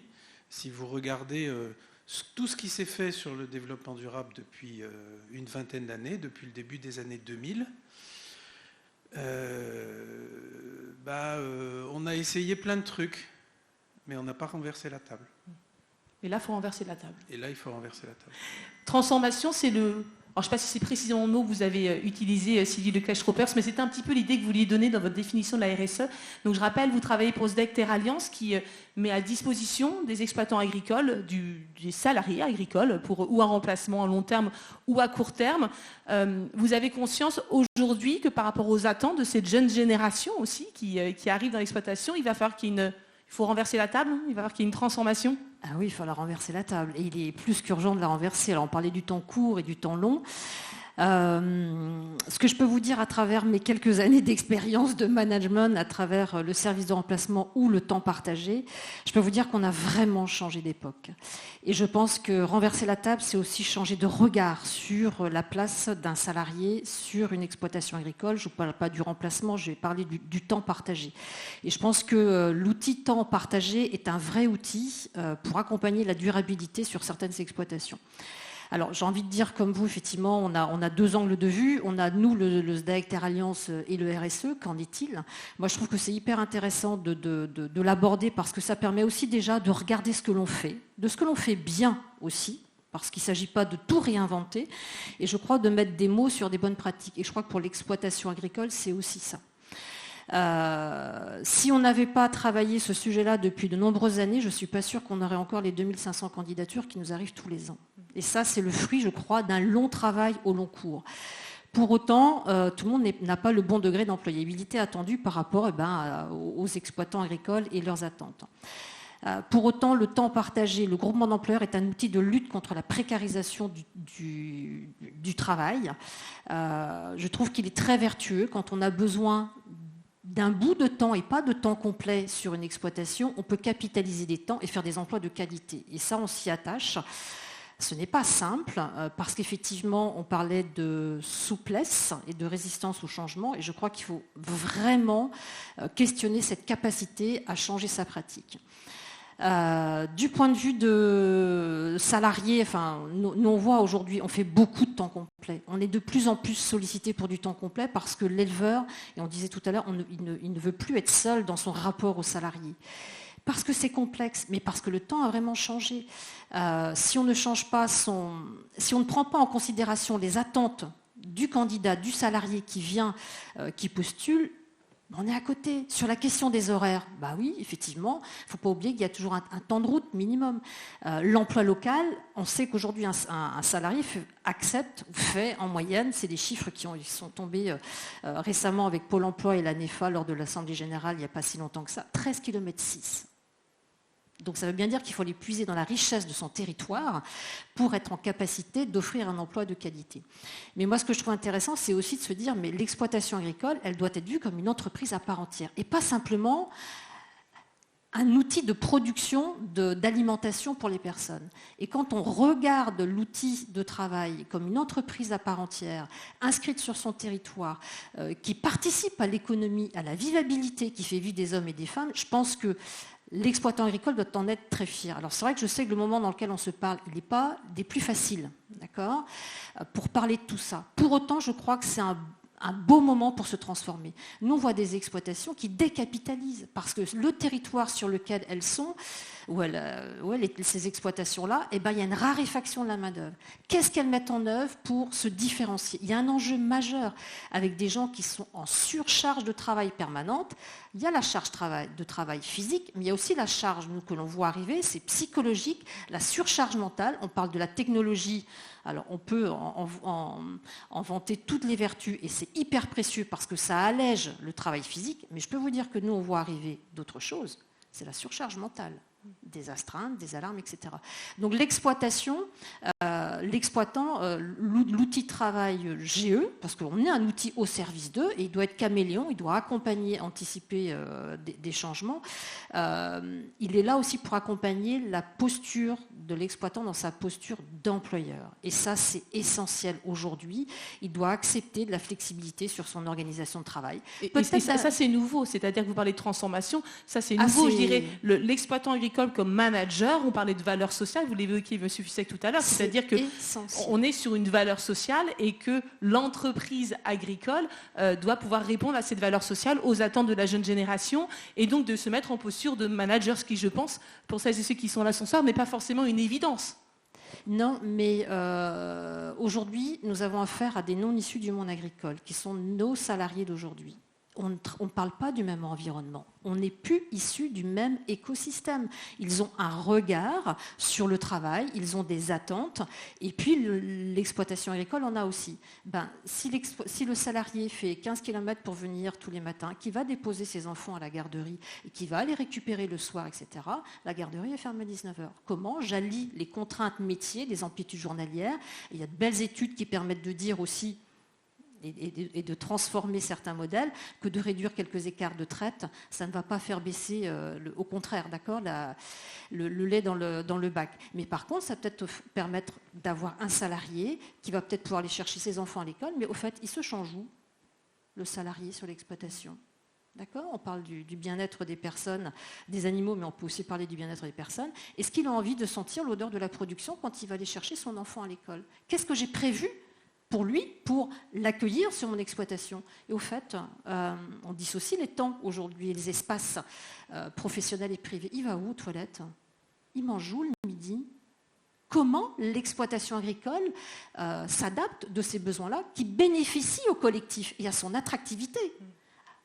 Quand je suis bien équipée technologiquement, quand je suis bien, comment je fais pour me différencier de mes pairs qui ont aussi besoin de salariat. Pour attirer ces jeunes, sachant que les chiffres, c'est 2000 agriculteurs qui vont partir chaque année à la retraite en Bretagne.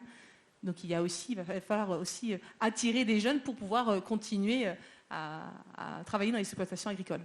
Donc c'est sûr qu'ils regardent tout ça. Alors on parlait de longtemps, mais je peux vous dire qu'ils sont aussi très volatiles. C'est-à-dire qu'effectivement, si les conditions d'accueil et relationnelles ne sont pas là, c'est pas grave. Je traverse la route. Aujourd'hui, vous êtes comme moi, vous savez bien que c'est... Donc, et c'est partout. Et ce que je vous dis là vaut aussi pour nos groupements. Comment on revisite nos pratiques pour garder les jeunes, les capter, tenir compte effectivement de leurs besoins personnels. Je crois que le Covid a eu vraiment un effet booster sur le sujet et que ce qui était sous-jacent, émergent, c'est amplifié que les priorités personnelles prévalent souvent sur les priorités professionnelles. Moi, je ne les juge pas, je constate qu'il faut composer avec aujourd'hui. Et que ces transformations, Bruno Hameau, je me tourne vers vous, on parle justement de transformation, de création de valeur, et puis la démarche que vous avez faite, vous dites aussi, je peux prouver de ce que j'ai fait. C'est-à-dire vis-à-vis de ma partie prenante, vis-à-vis de mes consommateurs, je ne dis pas juste, je pense bien faire les choses, j'ai la preuve que je fais bien les choses. C'est aussi important. Exactement, et je pense que le RSE, on parle du RSE, et pour revenir au RSE, c'est mesurer les choses, quantifier les choses, pouvoir quantifier les choses et les mesurer. Et donc, vous avez montré un tableau où on voyait les notes. Et en fait, on a besoin de ça, mais ce n'est pas encore en place, ça. On est en train de le mettre en place. Mais on a besoin de quantifier les choses et mesurer, et à partir de là, chaque exploitation a des points forts. Mais pas toujours les mêmes, pas forcément les mêmes, mais chaque exploitation a des points forts et voir où sont les points forts, où sont les points faibles. Et les valoriser. Et les valoriser. On parlait de bâtiments, moi je partage complètement ce que vous avez dit sur les bâtiments. On a fait un bâtiment neuf il y a 3 ans et on a 2 sites, donc il y a juste une route qui les sépare. On a un jeune qui est arrivé chez nous, un apprenti. Vous posez la question, tu veux travailler où? Toc, il dit de l'autre côté de la route, dans le bâtiment neuf. Il veut pas retourner dans. On peut le comprendre en même temps. Oui. L'exemple. Non, mais oui, bien sûr. Comme vous dites, il y a des douches, il y a des sanitaires, mais quand on faisait des bâtiments il y a 20 ans, on n'y pensait même pas. On pensait au mètre carré qu'on allait mettre, des cochons qu'on allait mettre dans le mètre carré, mais on pensait même pas au vestiaire. J'exagère un peu, mais oui. C'est vrai que ça évolue énormément. C'est une vraie réalité. Mais en même temps, il y a des choses très simples à faire. Alors, je sais qu'il y a l'environnement qui ne permet pas effectivement de connecter une fosse septique aux fosses animales. Mais c'est pas grave. Il y a plein de choses qui existent. On peut louer aussi des sanitaires. Dans le BTP, ils font bien sur les chantiers. Pourquoi une exploitation agricole ne regarderait pas aussi de ce côté-là? Moi, j'ai consulté, parce qu'à des endroits, ça nous pose quand même quelques soucis. Je veux dire, ils ne travaillent pas du tout avec le monde agricole. Ces sociétés de location de sanitaires et de douches, etc. Pourquoi? Mais parce que ce n'est pas des habitudes. Donc ça veut dire qu'il y a des choses très simples, accessibles, qui existent et qui permettent d'optimiser la capacité à recruter et à créer de la valeur ajoutée sur son exploitation. Et du coup, d'être source de différenciation. Patrice Perrotte, c'était ça aussi, c'est de se dire que quand on utilisait ces expressions, on va sortir la tête du sable, c'est aussi de se dire que de faire ces démarches-là, on a un petit coup d'avance en fait. On est un petit peu précurseur et du coup, forcément, on a une source de différenciation par rapport aux autres, par rapport à ses concurrents. Oui, tout à fait. Alors, on essaye chez Euredet de trouver des sources de différenciation. On avait pas mal d'agriculteurs qui nous disaient c'est quand même dommage, les produits qu'on produit, on ne les commercialise pas dans nos magasins alors qu'on a des magasins verts et des points verts. Alors on s'est dit, oui, c'est vrai, on pourrait peut-être quand même essayer. Et donc là, c'est en mode test and learn, parce que c'est quelque chose qu'on expérimente là, depuis 1 an et demi. On a un concept qui s'appelle le récolteur, qui va chercher dans les exploitations qui font de la production en circuit court des produits, soit des légumes, des produits laitiers, etc., et qui les ramène donc dans certains magasins verts et points verts. Alors dans les Côtes-d'Armor, il n'y a qu'un seul site expérimental qui est à Matignon, mais il y en a 10 en Bretagne et il y en a un qui ouvre la semaine prochaine à Brest. Et l'idée, c'est justement de valoriser les productions des agriculteurs et de répondre à la demande des consommateurs de produits en circuit court, locaux, coopératifs. Voilà. C'est toujours testé, justement. Gwenaëlle Lelay, on parlait d'innovation. Pour le coup, c'est votre domaine. Qu'est-ce qu'on peut imaginer quand on se projette un petit peu pour l'agriculture de demain? Quelles sont les innovations qui seront intéressantes à imaginer pour pouvoir permettre une amélioration? On parlait de bien-être animal, évidemment, et du bien-être de l'agriculteur, cette fameuse charge mentale qui aujourd'hui pèse chez les agriculteurs. Qu'est-ce qu'on peut imaginer comme innovation qui ferait sens et qui pourrait donner envie à certains exploitants agricoles d'aller vers une démarche RSE? Alors moi j'ai deux idées que je défends et c'est une projection de ce qu'on pourrait faire plus tard. Dans un premier temps, c'est la robotique. Je pense qu'aujourd'hui on n'est qu'au tout début, même s'il y a déjà beaucoup de choses robotisées dans les élevages, mais on va dire dans la filière laitière plus que dans les 2 autres, porc et volaille. Il y a une pratiquement absence de robots en porc et en volaille, on va dire. Et pourtant, ça commence.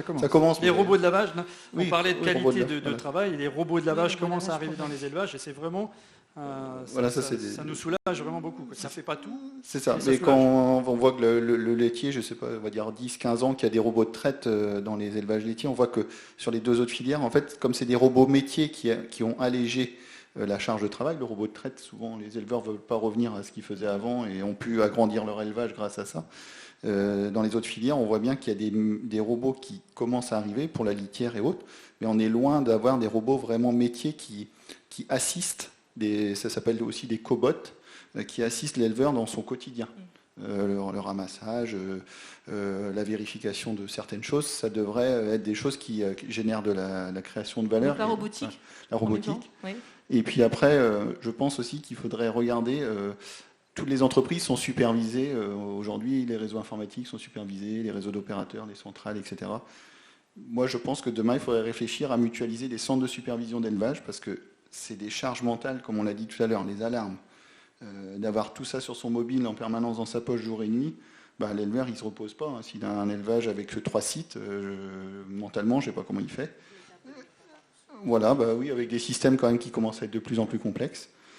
Et pourquoi ne pas mutualiser des centres de supervision d'élevage entre éleveurs, voilà, qui payent des salariés, qui vont assister ces jours et nuits, comme ça se fait dans plein d'autres segments. Et ça serait vraiment des grosses innovations, et je suis persuadé que tout le monde serait gagnant. De belles pistes de réflexion. Un tout dernier petit mot de chacun. Monsieur Fussek disait, pour celles et ceux qui se posent encore la question, go. Bruno Hamon, en un mot, qu'est-ce que vous avez envie de dire ? Il ne faut pas hésiter. De toute façon, c'est dans le sens de l'histoire, donc il ne faut surtout pas hésiter. Si on n'avance pas dans cette démarche-là, donc on stoppe et on recule, et on est mort. Sylvie Leclerc-Schropper, c'est un mot ? Moi, je trouve qu'il faut sortir de la verticalité, de cette vision très verticale qu'on a de fonctionner en silo et de travailler à l'échelle des territoires ruraux. Nous, je peux parler d'un exemple d'innovation il y a quelques temps, c'est qu'on a une agent de traite. Donc l'agent de traite, c'est une tâche spécifique qui est déléguée par un exploitant agricole qui n'a pas envie de s'équiper d'un robot de traite. Et en fait, elle est écrivaine publique à côté. C'est-à-dire, mais jamais cette femme-là ne serait allée travailler à 20 km. Elle va en vélo. Il y a une richesse sur les territoires. C'est quelle est la capacité. Et dans la fonction publique territoriale, j'ai entendu des choses sur la précarisation de l'emploi. C'est énorme. C'est comment on peut travailler ensemble et repenser l'organisation du travail. On peut avoir quelqu'un qui travaille comme assistante maternelle le matin dans une école et le soir faire autre chose. Donc repenser. Repenser le travail à l'échelle du territoire, dans son maillage. Gwenaëlle Lelay, en un mot. Moi, c'est déverrouiller la peur du changement. Déverrouiller la peur du changement. Ouais, parce que franchement, c'est ça qui bloque tout. Et en fait, les gens, ils ont toujours l'impression qu'ils vont perdre. On regarde toujours les choses sur le plan négatif, mais peut-être que... en y regardant vraiment bien, celui qui a envie de changer, et je pense qu'on sera tous amenés à changer, vu que, en plus, l'âge de la retraite, il va encore prendre un petit coup, là, peut-être. Il faut se poser la question, qu'est-ce qu'on veut faire il faut savoir changer, et en soi, c'est pas juste un vœu pieux de se dire je vais changer, c'est se mettre en mouvement et changer, et on y gagne forcément. Okay. Changer pour vous, Patrice Perrotte, en un mot. Oui, il faut y aller ensemble. Moi, ce que je retiens, c'est le chiffre qu'a montré tout à l'heure Alan Fustek sur les chiffres de France Stratégie, qui montrent que les entreprises qui sont engagées dans la RSE et les exploitations de la même façon sont plus performantes à tous les niveaux. Merci beaucoup. Restez ici. J'appelle Arnaud Lecuyer, vice-président à l'agriculture de la région Bretagne, de venir nous rejoindre pour conclure cette conférence. Monsieur Lecuyer, bonsoir. Je vais vous prendre un micro. Excusez-moi, on va faire un peu de nettoyage.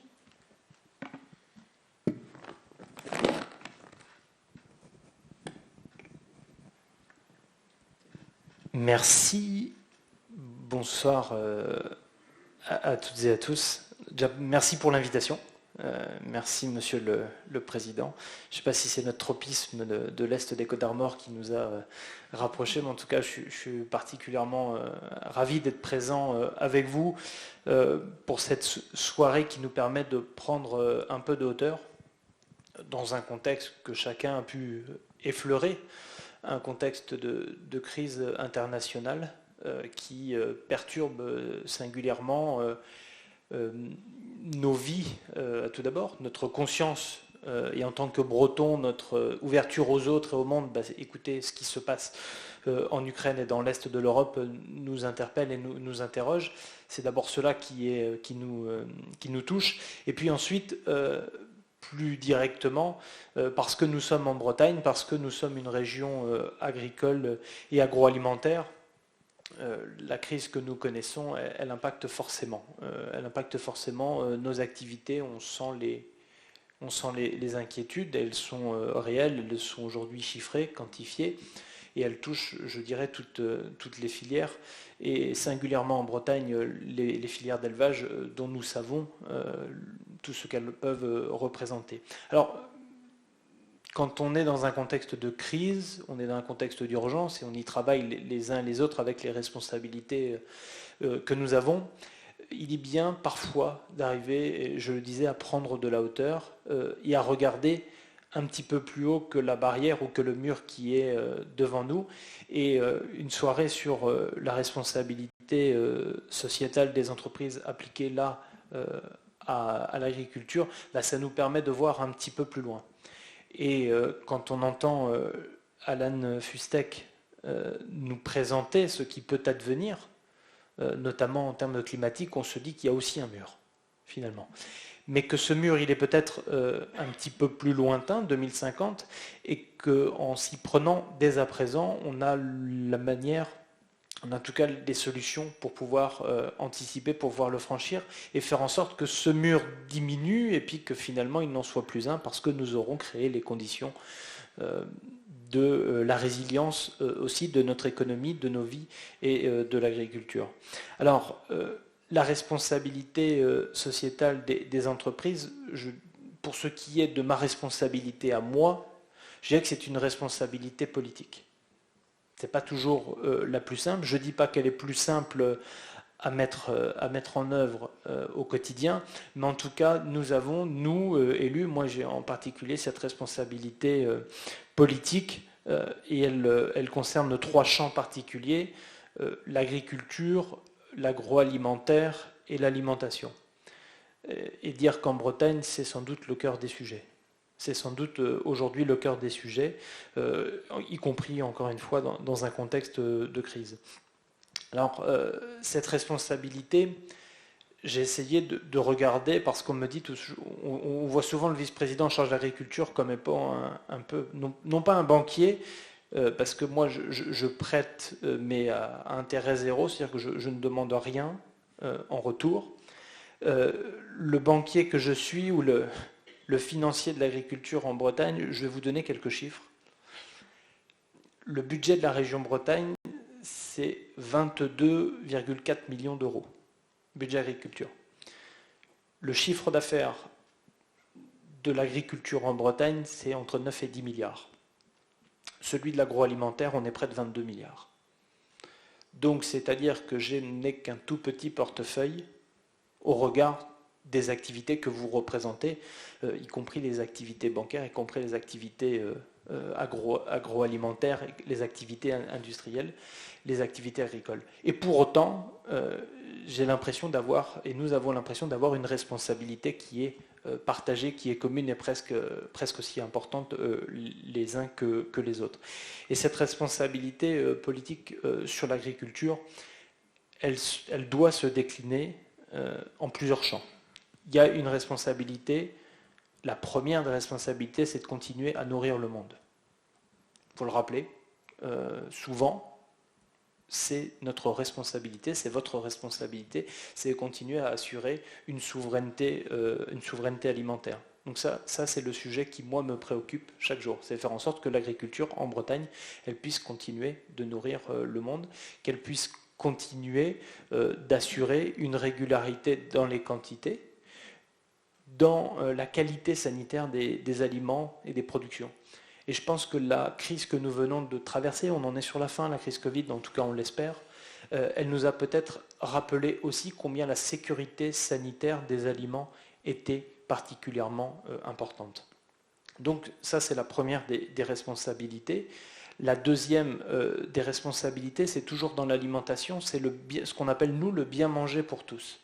c'est faire en sorte que chacun, quel que soit l'endroit où il habite, quelle que soit sa condition sociale, quels que soient ses revenus, ait cette capacité à bien manger. Ça, c'est une vraie responsabilité que l'on se porte, que l'on a, nous, au niveau de la région Bretagne, et que l'on partage avec le monde agricole et de l'agroalimentaire.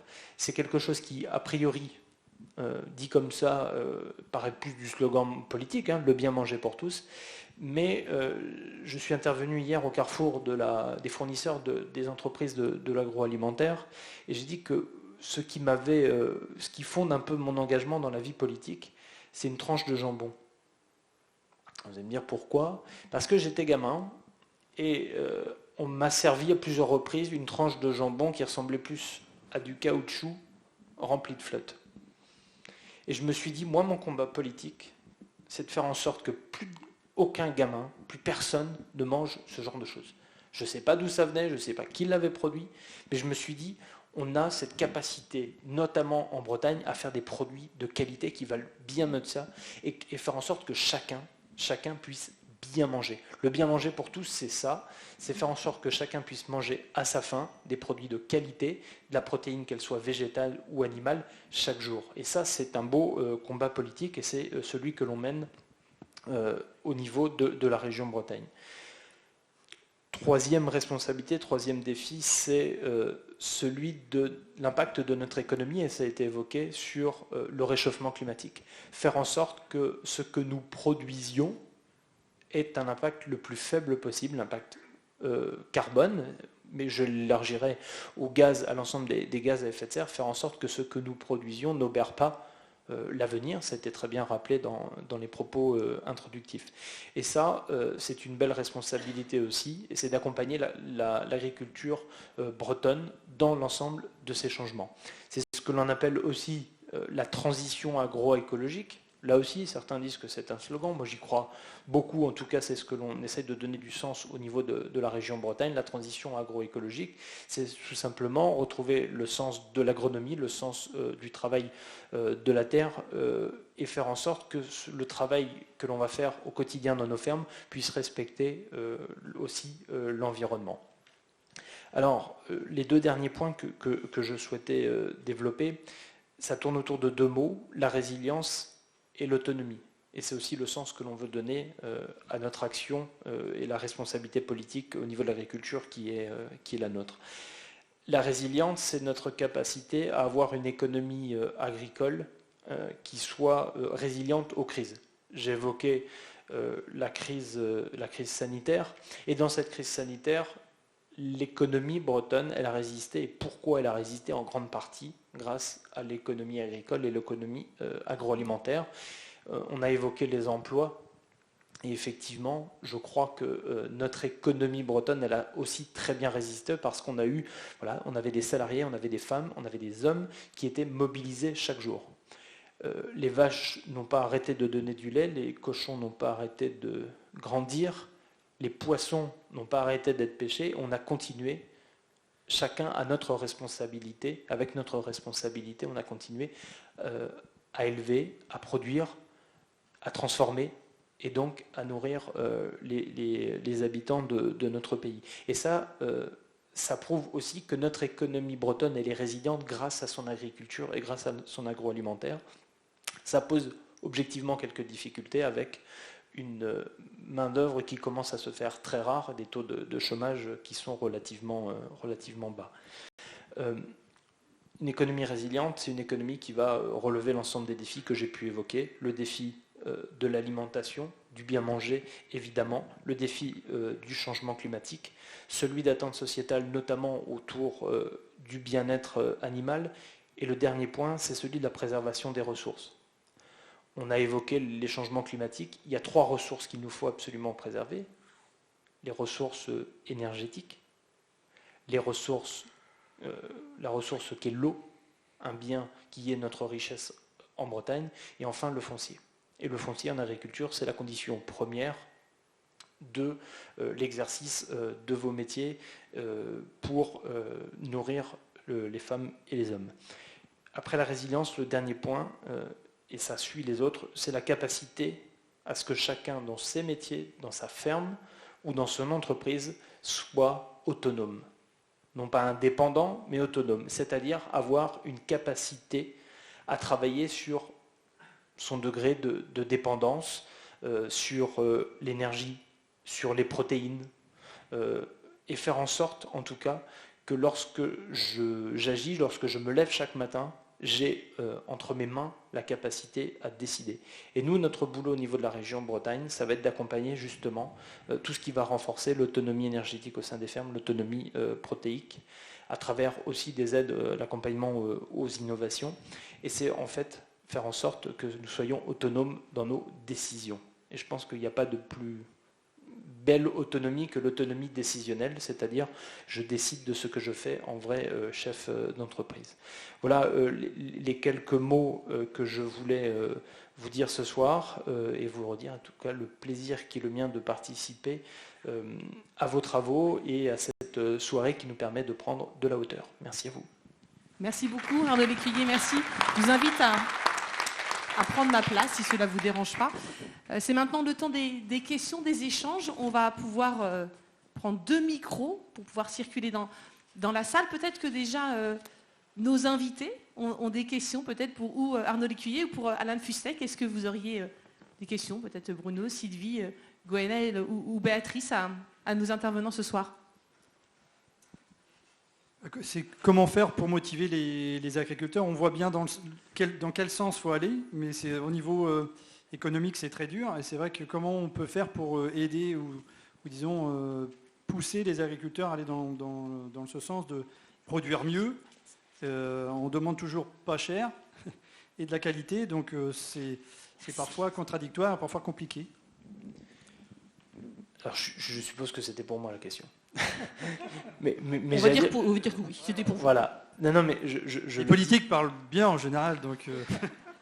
Non, mais je le dis, je le dis en blaguant, je prends ça pour moi, mais on a chacun une part à faire. C'est-à-dire que je vous ai cité quelques données budgétaires sur le budget de la région Bretagne. Nous, on a une capacité à accompagner tout ce qui va aller vers les transitions, accompagner tout ce qu'on a dit. On va vers le changement. Ça a été rappelé, on va vers du changement, on va vers du réglementaire, on va vers des normes supplémentaires, on va vers du toujours plus. Espérons que ce soit aussi, et en tout cas c'est le but, c'est que ce soit du toujours mieux. Mais la région Bretagne, elle va être là pour accompagner. Alors, on a des outils que vous connaissez dans le monde agricole, les mesures agro-environnementales et climatiques, on a toutes les aides aux investissements, les aides aux installations. Mais je pense que la région Bretagne, elle est là aussi pour donner un mouvement politique. Elle est là pour donner un mouvement politique, pour faire en sorte que ces aides-là ne reposent pas que sur les collectivités ou sur l'État. J'ai cité le montant du budget de la région, mais le montant du budget du ministère de l'Agriculture, ça doit être 5 milliards. Donc au regard de l'agriculture bretonne, ne serait-ce que bretonne, c'est pas grand-chose. C'est vraiment pas grand-chose. Donc ça veut dire que lorsque la région Bretagne, elle s'engage, lorsque l'État, les pouvoirs publics s'engagent, on a aussi besoin des filières. Et vous avez cité votre coopérative, la Copernic. Il y en a d'autres ici avec Eureden. Nous, notre sujet en Bretagne, c'est que lorsqu'on va impulser des changements sur l'installation et la transmission, c'est un peu notre sujet, je ne l'ai pas évoqué tout à l'heure, mais c'est un peu notre sujet, sur l'installation et la transmission. L'objectif, c'est que la région, elle se mobilise, mais que chaque filière, chaque coopérative, chaque laiterie, chaque entreprise puisse aller dans le même sens. Les banques, le réseau bancaire, évidemment, les assurances, les centres de gestion. L'objectif, c'est qu'on tire tous dans le même sens. Merci beaucoup, Monsieur Lécuyer. Est-ce qu'il y a des questions dans la salle? Oui, monsieur? Je vais vous prêter mon micro. Ah bah super, parfait. Un micro arrive sur votre gauche. Oui, bonsoir. On peut être vertueux avec le RSE en Bretagne ou même en France, mais quand on voit les grandes chaînes de magasins multinationales qui vont chercher notamment du meuble, parce que j'ai eu un exemple chez moi il n'y a pas longtemps, du meuble ou pour faire du sport, ben, là on peut se poser, enfin je sais pas, ce serait plus à vous je pense, là on peut se poser toutes les questions. Quoi. Ah ben c'est sûr, comment dirais-je, le nombre des exemples qu'on a à disposition de pratiques qui sont regrettables, parfois scandaleuses, il est très très très important. Et donc, il y a un truc qui m'énerve, c'est que personnellement, dans le cadre de mes activités, je travaille beaucoup pour des petites entreprises. Et très souvent, j'entends des grandes entreprises qui disent oui, mais nous, on fait de la RSE, imaginez-vous, depuis 20 ans. Et ce serait bien que les petites entreprises s'y mettent. La réalité, quand on regarde de près les situations, c'est que vous avez des tas de grandes entreprises, je ne vais pas citer des noms, bien sûr, mais vous avez des tas de grandes entreprises qui sont des championnes de la communication, et quand on gratte un peu, on ne trouve pas grand-chose. Voilà. Et puis, vous avez un tissu de PME en France, pas seulement dans le secteur agroalimentaire ou agricole, mais tout secteur confondu, qui ont des engagements volontaires, j'y reviens parce que c'est quand même le sujet central, qui ont des engagements volontaires, qui n'ont rien demandé à personne, qui font des choses remarquables. Et l'idée que les grandes entreprises font des choses et que les petites ne font rien, ça ne tient pas debout 5 minutes. Par contre, par rapport à ce que vous venez de dire, de mon point de vue bien sûr, et vous avez le droit de ne pas être d'accord, se dire « Ah, mais parce que j'ai observé telle ou telle organisation qui vraiment a des comportements regrettables, moi je ne vais rien faire », à titre personnel, ça ne me va pas. Bruno posait la question comment motiver les agriculteurs de s'engager, etc. La question pourrait, si on prend de la hauteur, comme vous le disiez à l'instant, paraître un peu incongrue. Vous voyez ? C'est-à-dire que vous avez un ouragan qui vous arrive dessus, il va être létal, et on se demande comment nous motiver pour nous protéger contre l'ouragan. Écoute, si tu fais rien, tu meurs, c'est pas compliqué. Vous voyez ? Je crois que c'est parfaitement clair. Est-ce qu'éventuellement il y a une autre question dans la salle ? Oui, monsieur là-bas.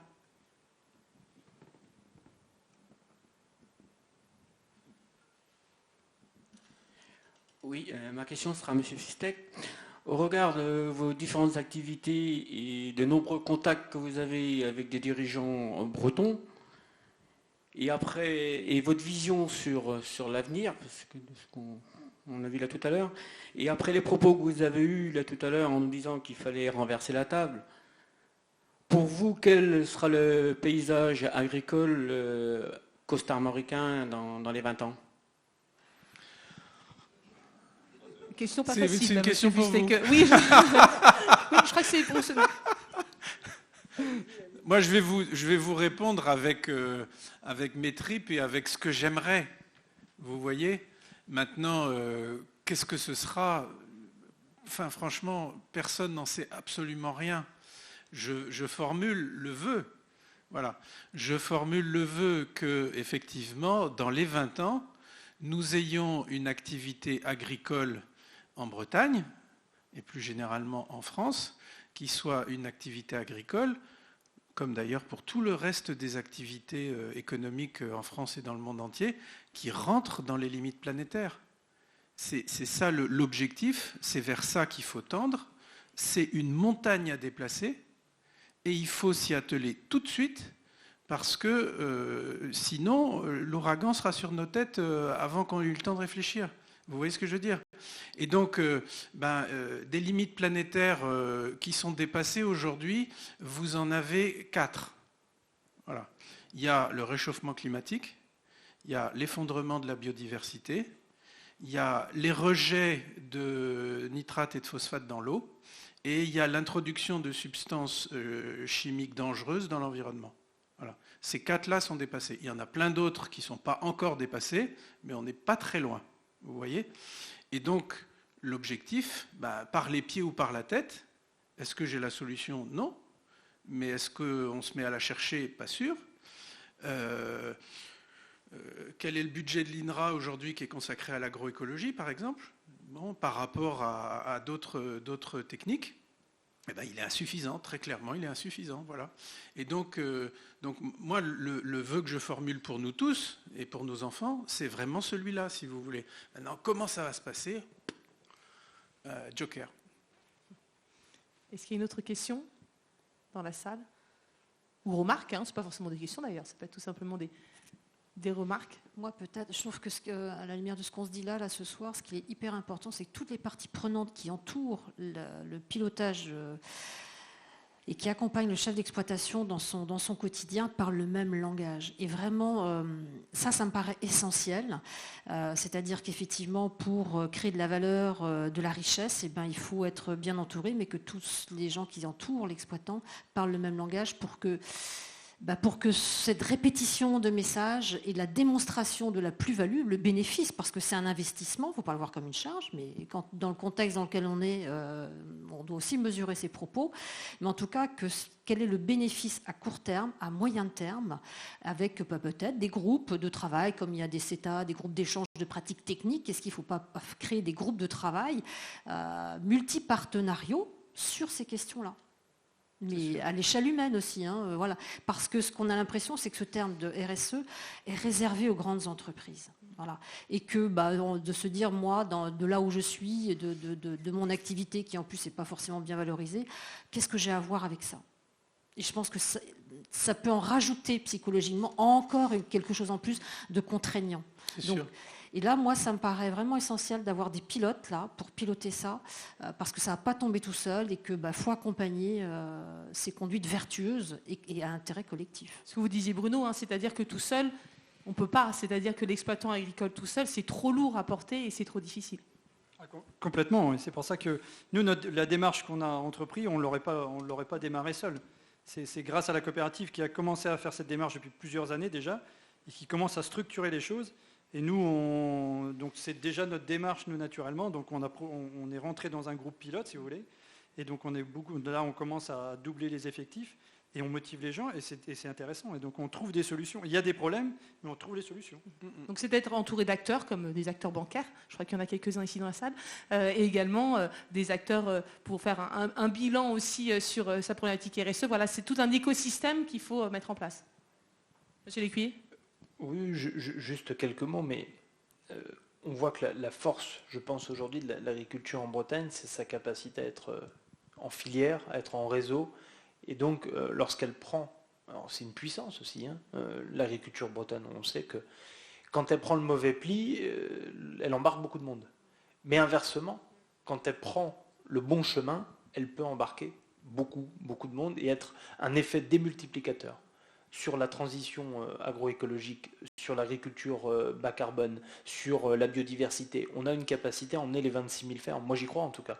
C'est qu'on a une capacité à emmener les 26 000 fermes de Bretagne dans des pratiques qui sont vertueuses. Aujourd'hui, il y a 5 800 fermes qui ont contracté des MAEC, les mesures agro-environnementales et climatiques, ou engagées en agriculture bio.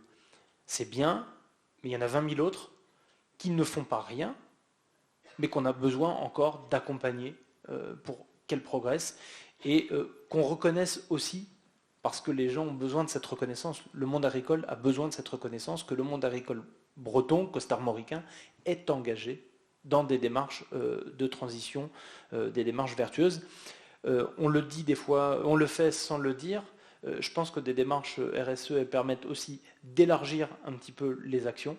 Nous, ce qu'on va essayer de monter, c'est des démarches de transition, des contrats de transition agroécologique au niveau breton, parce que pour montrer que chaque ferme, quel que soit son système, quelle que soit sa filière, elle a une capacité à s'engager. Qui sur la biodiversité, qui sur la réduction des phytos, qui sur le bocage, sur le carbone. Il y a une multitude d'actions qui sont possibles. Et moi, je crois que chaque ferme en Bretagne, en tout cas chacune des 26 000, elle a une capacité à s'engager.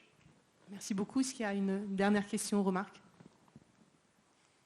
Oui, monsieur.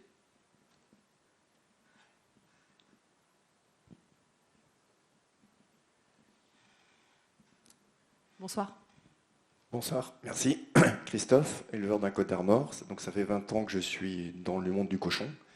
Moi j'estime que ça fait 20 ans qu'on fait du RSE, sauf qu'on ne l'a pas quantifié et on n'a pas la capacité à le notifier aujourd'hui. On a plein d'exemples. Le bien-être animal, on y bosse depuis 20 ans.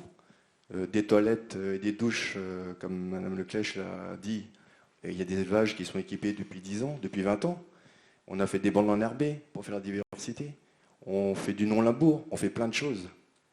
On est conscient de cette problématique-là et on sait qu'on va dans le mur. Par contre, je m'adresse à l'élu qui est là ce soir. Comment on peut expliquer que les collectivités qui nourrissent nos enfants et qui nourrissent une partie des gens qui bossent autour de nous ne sont pas capables de mettre de la viande qui est issue de Bretagne ou de France, parce qu'on a fait quelques visites opportunes il n'y a pas très longtemps chez des grossistes à Lamballe, et il y avait 80% de viande qui n'était pas française. Est-ce que vous trouvez ça normal? Non, c'est pas normal. Je vais être très clair, c'est pas normal. Je vais vous citer deux exemples. Je suis élu dans deux collectivités, une mairie, Saint-Potent, secteur de Matignon, ça a été cité tout à l'heure, et je suis élu à la région Bretagne. Sur la commune de Saint-Potent, on sert 50 repas par jour. Je peux vous garantir qu'on est en 100% français, breton, parce qu'on travaille avec les producteurs avec lesquels on a envie de travailler. On ne fait pas d'appel d'offres, on n'est pas soumis à ces appels d'offres, on arrive à travailler. Moi, on travaille avec des producteurs qui viennent à moins de 50 km à la ronde. Donc ça, c'est une démarche qu'on a engagée en 2016. On respectait Egalim avant Egalim. Et ça, c'est une démarche, mais c'est une volonté politique. Celle-ci, elle est celle de l'élu que je suis, du conseil municipal. Elle est aussi celle de l'agent qui est en charge de la restauration scolaire. Parce qu'il y a un levier, on parle du levier élu, mais il y a le levier humain qui est aussi les femmes et les hommes qui sont dans les cantines scolaires. Et qu'aujourd'hui, il va falloir passer pour une partie de l'ouvre-boîte à l'économe. Et ça, c'est quelque chose qui nécessairement demande plus de temps, des apprentissages différents. Et moi, la personne qui est en charge pour l'anecdote, la personne qui est en charge de ma cantine scolaire, elle n'est pas du tout formée, elle n'était pas du tout issue de ces formations-là. Elle s'est formée sur le tard. Voilà. Et pour autant, elle a réussi à progresser et à emmener aujourd'hui notre commune vers une démarche très vertueuse en termes d'alimentation. Ça, c'est l'exemple micro, local. Et à la région Bretagne, il y a 115 lycées publics, parce qu'on n'est pas sur les lycées privés. 115 lycées publics, ce qu'on a engagé avec les filières. Hein. On a travaillé ce qu'on appelle Breizalim. On a travaillé avec chacune des filières pour leur dire les objectifs d'Egalim, c'est quoi? 20% de bio, 50% de produits sous signe de qualité. Mais au-delà de ça, il faut quand même que nos enfants mangent. Donc on a fixé filière par filière, production par production, des objectifs à atteindre. On sait que par exemple sur le bio en porc c'est compliqué, on ne va pas arriver aux 20%. Par contre sur l'œuf, on est capable de faire au-delà des 20%, on est même à 60-70%. Donc ça on les a travaillés avec vous, avec vos filières, avec vos représentants. Et notre objectif, c'est que chacun des 117, aujourd'hui on en a 15 engagés, on en aura 35 demain, et puis après on arrivera aux 115. C'est une démarche vertueuse qu'on a engagée, on a tracé, ça va être public, ça va être publié, on a tracé l'ensemble des achats. C'est-à-dire que vous allez savoir, dans chacun des lycées de Bretagne, ce que mangent vos enfants, nos enfants. Vous allez savoir s'ils mangent du français, breton. On a dû faire Bretagne à 5, je crois même, pour vous dire, on a été poussé jusque-là. On a essayé de travailler aussi filière par filière pour voir ce qui était respecté ou non, les marges de progrès. Quand vous engagez une démarche comme celle-ci, vous ne revenez pas en arrière. C'est-à-dire que c'est une démarche de progrès, une démarche où vous avancez, c'est-à-dire vous passez progressivement de 20% à 25, à 30, à 35. C'est une démarche qui est vertueuse. Et je vais terminer par un chiffre, une comparaison. Les collectivités, donc les communes, départements, la région, elles gèrent chaque jour pour les lycées, l'enseignement public, chaque année, c'est 110 millions de repas. 110 millions de repas qui sont servis dans les cantines et les restaurations scolaires. Donc là, nous, notre boulot, il est là-dessus. Nous sommes 3,4 millions en Bretagne. On mange 3 fois par jour, 365 fois par an. Enfin, sur l'année, ça fait 365 jours, vous l'avez compris. 3,7 milliards de repas. 110 millions, 3,7 milliards. Donc, j'accepte la responsabilité politique qui est la mienne et je vais me battre tous les jours pour faire en sorte qu'on mange français, on mange sain, on mange des produits de qualité dans nos cantines scolaires, mais il y a aussi une bagarre à mener, et là on doit tous s'y mettre pour la restauration en domicile, et pour que nous-mêmes, tout un chacun, on mange des produits de qualité. Je reprends mon exemple de la tranche de jambon qui ressemblait à du caoutchouc plein de flotte, c'est ça le boulot. Et là, on a aussi notre responsabilité, je dirais, elle est là, citoyenne et de consommateur. Merci beaucoup, j'ai invité Olivier Desportes et Michel Guibert à venir me rejoindre pour clôturer cette conférence débat consacrée à la RSEA. Bonsoir.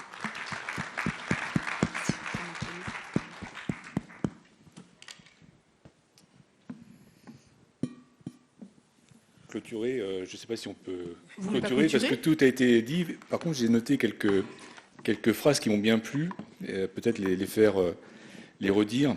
Dans la RSE, les coûts sont visibles et les gains cachés. Je trouve que ça dit beaucoup de choses. Mettre des mots sur ce qu'on fait de bien. Et l'effet déjà de diagnostic d'une exploitation, je pense que c'est déjà important de savoir d'où on est. Et je pense que sur une exploitation agricole aujourd'hui, en Bretagne, on est nativement RSE et on fait déjà des choses bien. Et donc je pense qu'il faut déjà partir de là et être fier de ce qu'on fait. Je pense que le domaine coopératif, naturellement, est nativement RSE aussi, de par sa gouvernance. Une exploitation agricole rattachée à une coopérative, c'est du circuit court, c'est de la participation à la gouvernance. Je pense qu'on a déjà des bonnes bases. Et puis, peut-être pour la motivation à Bruno, je pense que l'axe de la transmission, c'est un axe aussi intéressant pour les RSE. C'est donner une valeur à l'exploitation, pour la transmettre, en être fier. Et je pense que ça peut être une grande motivation, en tout cas, pour développer et encore accentuer ce sujet. Voilà ce que je voulais dire en rebond en fait, de ce que j'ai entendu. Et puis, bien, très content d'avoir pu vous éclairer, en tout cas, sur ces domaines. C'est une première, enfin, d'avoir abordé ce sujet. Faites courageux, je pense. Donc, le domaine agricole n'est pas forcément nativement à l'écoute de ce genre de propos, mais je crois que j'ai observé depuis 2-3 ans, 4-5 ans, on avance bien. Même les agriculteurs s'emparent du sujet, le trouvent intéressant. Et puis les jeunes, dans les écoles d'agriculture aujourd'hui, ils seront naturellement intéressés par ce sujet. Voilà. Merci beaucoup, Monsieur Desportes. Madame Guibert. Oui, merci. Bon, j'espère que toute cette conférence vous sera utile. Si vous êtes là ce soir, c'est que vous êtes déjà sensibilisé au sujet et que vous avez envie de faire des choses. Donc bravo à vous pour ça, mais à nous tous aussi d'embarquer tout le monde. Je crois que ce qu'on a entendu ce soir nous fait encore plus prendre conscience de l'urgence. Voilà. Il ne s'agit pas de faire juste un petit peu mieux ce qu'on fait déjà. Oui, on fait déjà des choses. Mais malgré tout ce qu'on fait, la température continue à monter, on continue à consommer de plus en plus les ressources naturelles, etc. Donc on ne peut pas juste faire un petit peu mieux. Et ça va concerner tout le monde. Les agriculteurs, les entreprises, on en a parlé, les particuliers, les collectivités. Enfin, c'est chacun qui doit agir à son niveau dans l'urgence et puis agir pour de bon. Donc j'espère qu'on va tous être ici à la fois des acteurs, des militants aussi de cette cause qui nous concerne tous, qui concerne nos enfants, qui concerne l'humanité. Et sinon, c'est clair, sinon on va dans le mur. Hein. Je crois que là, on a tous bien compris. Donc agissons ensemble. C'est possible, on peut faire des choses, on va trouver des solutions. Et voilà, j'espère que cette conférence y participera et nous engagera tous pour construire cet avenir. Merci beaucoup pour votre attention. Et pour continuer à nous motiver, on va pouvoir se retrouver aussi autour du cocktail pour poursuivre les échanges et peut-être commencer à imaginer des manières de faire des choses ensemble. Excellente fin de soirée à vous tous et à bientôt. Merci beaucoup, merci à tous, merci. Chacun des intervenants, Monsieur Fustek, notamment Sylvie Pêche-Repers, Lionel Lelay, Patrice Perrotte et Arnaud Lecuyer. Merci beaucoup, merci à tous.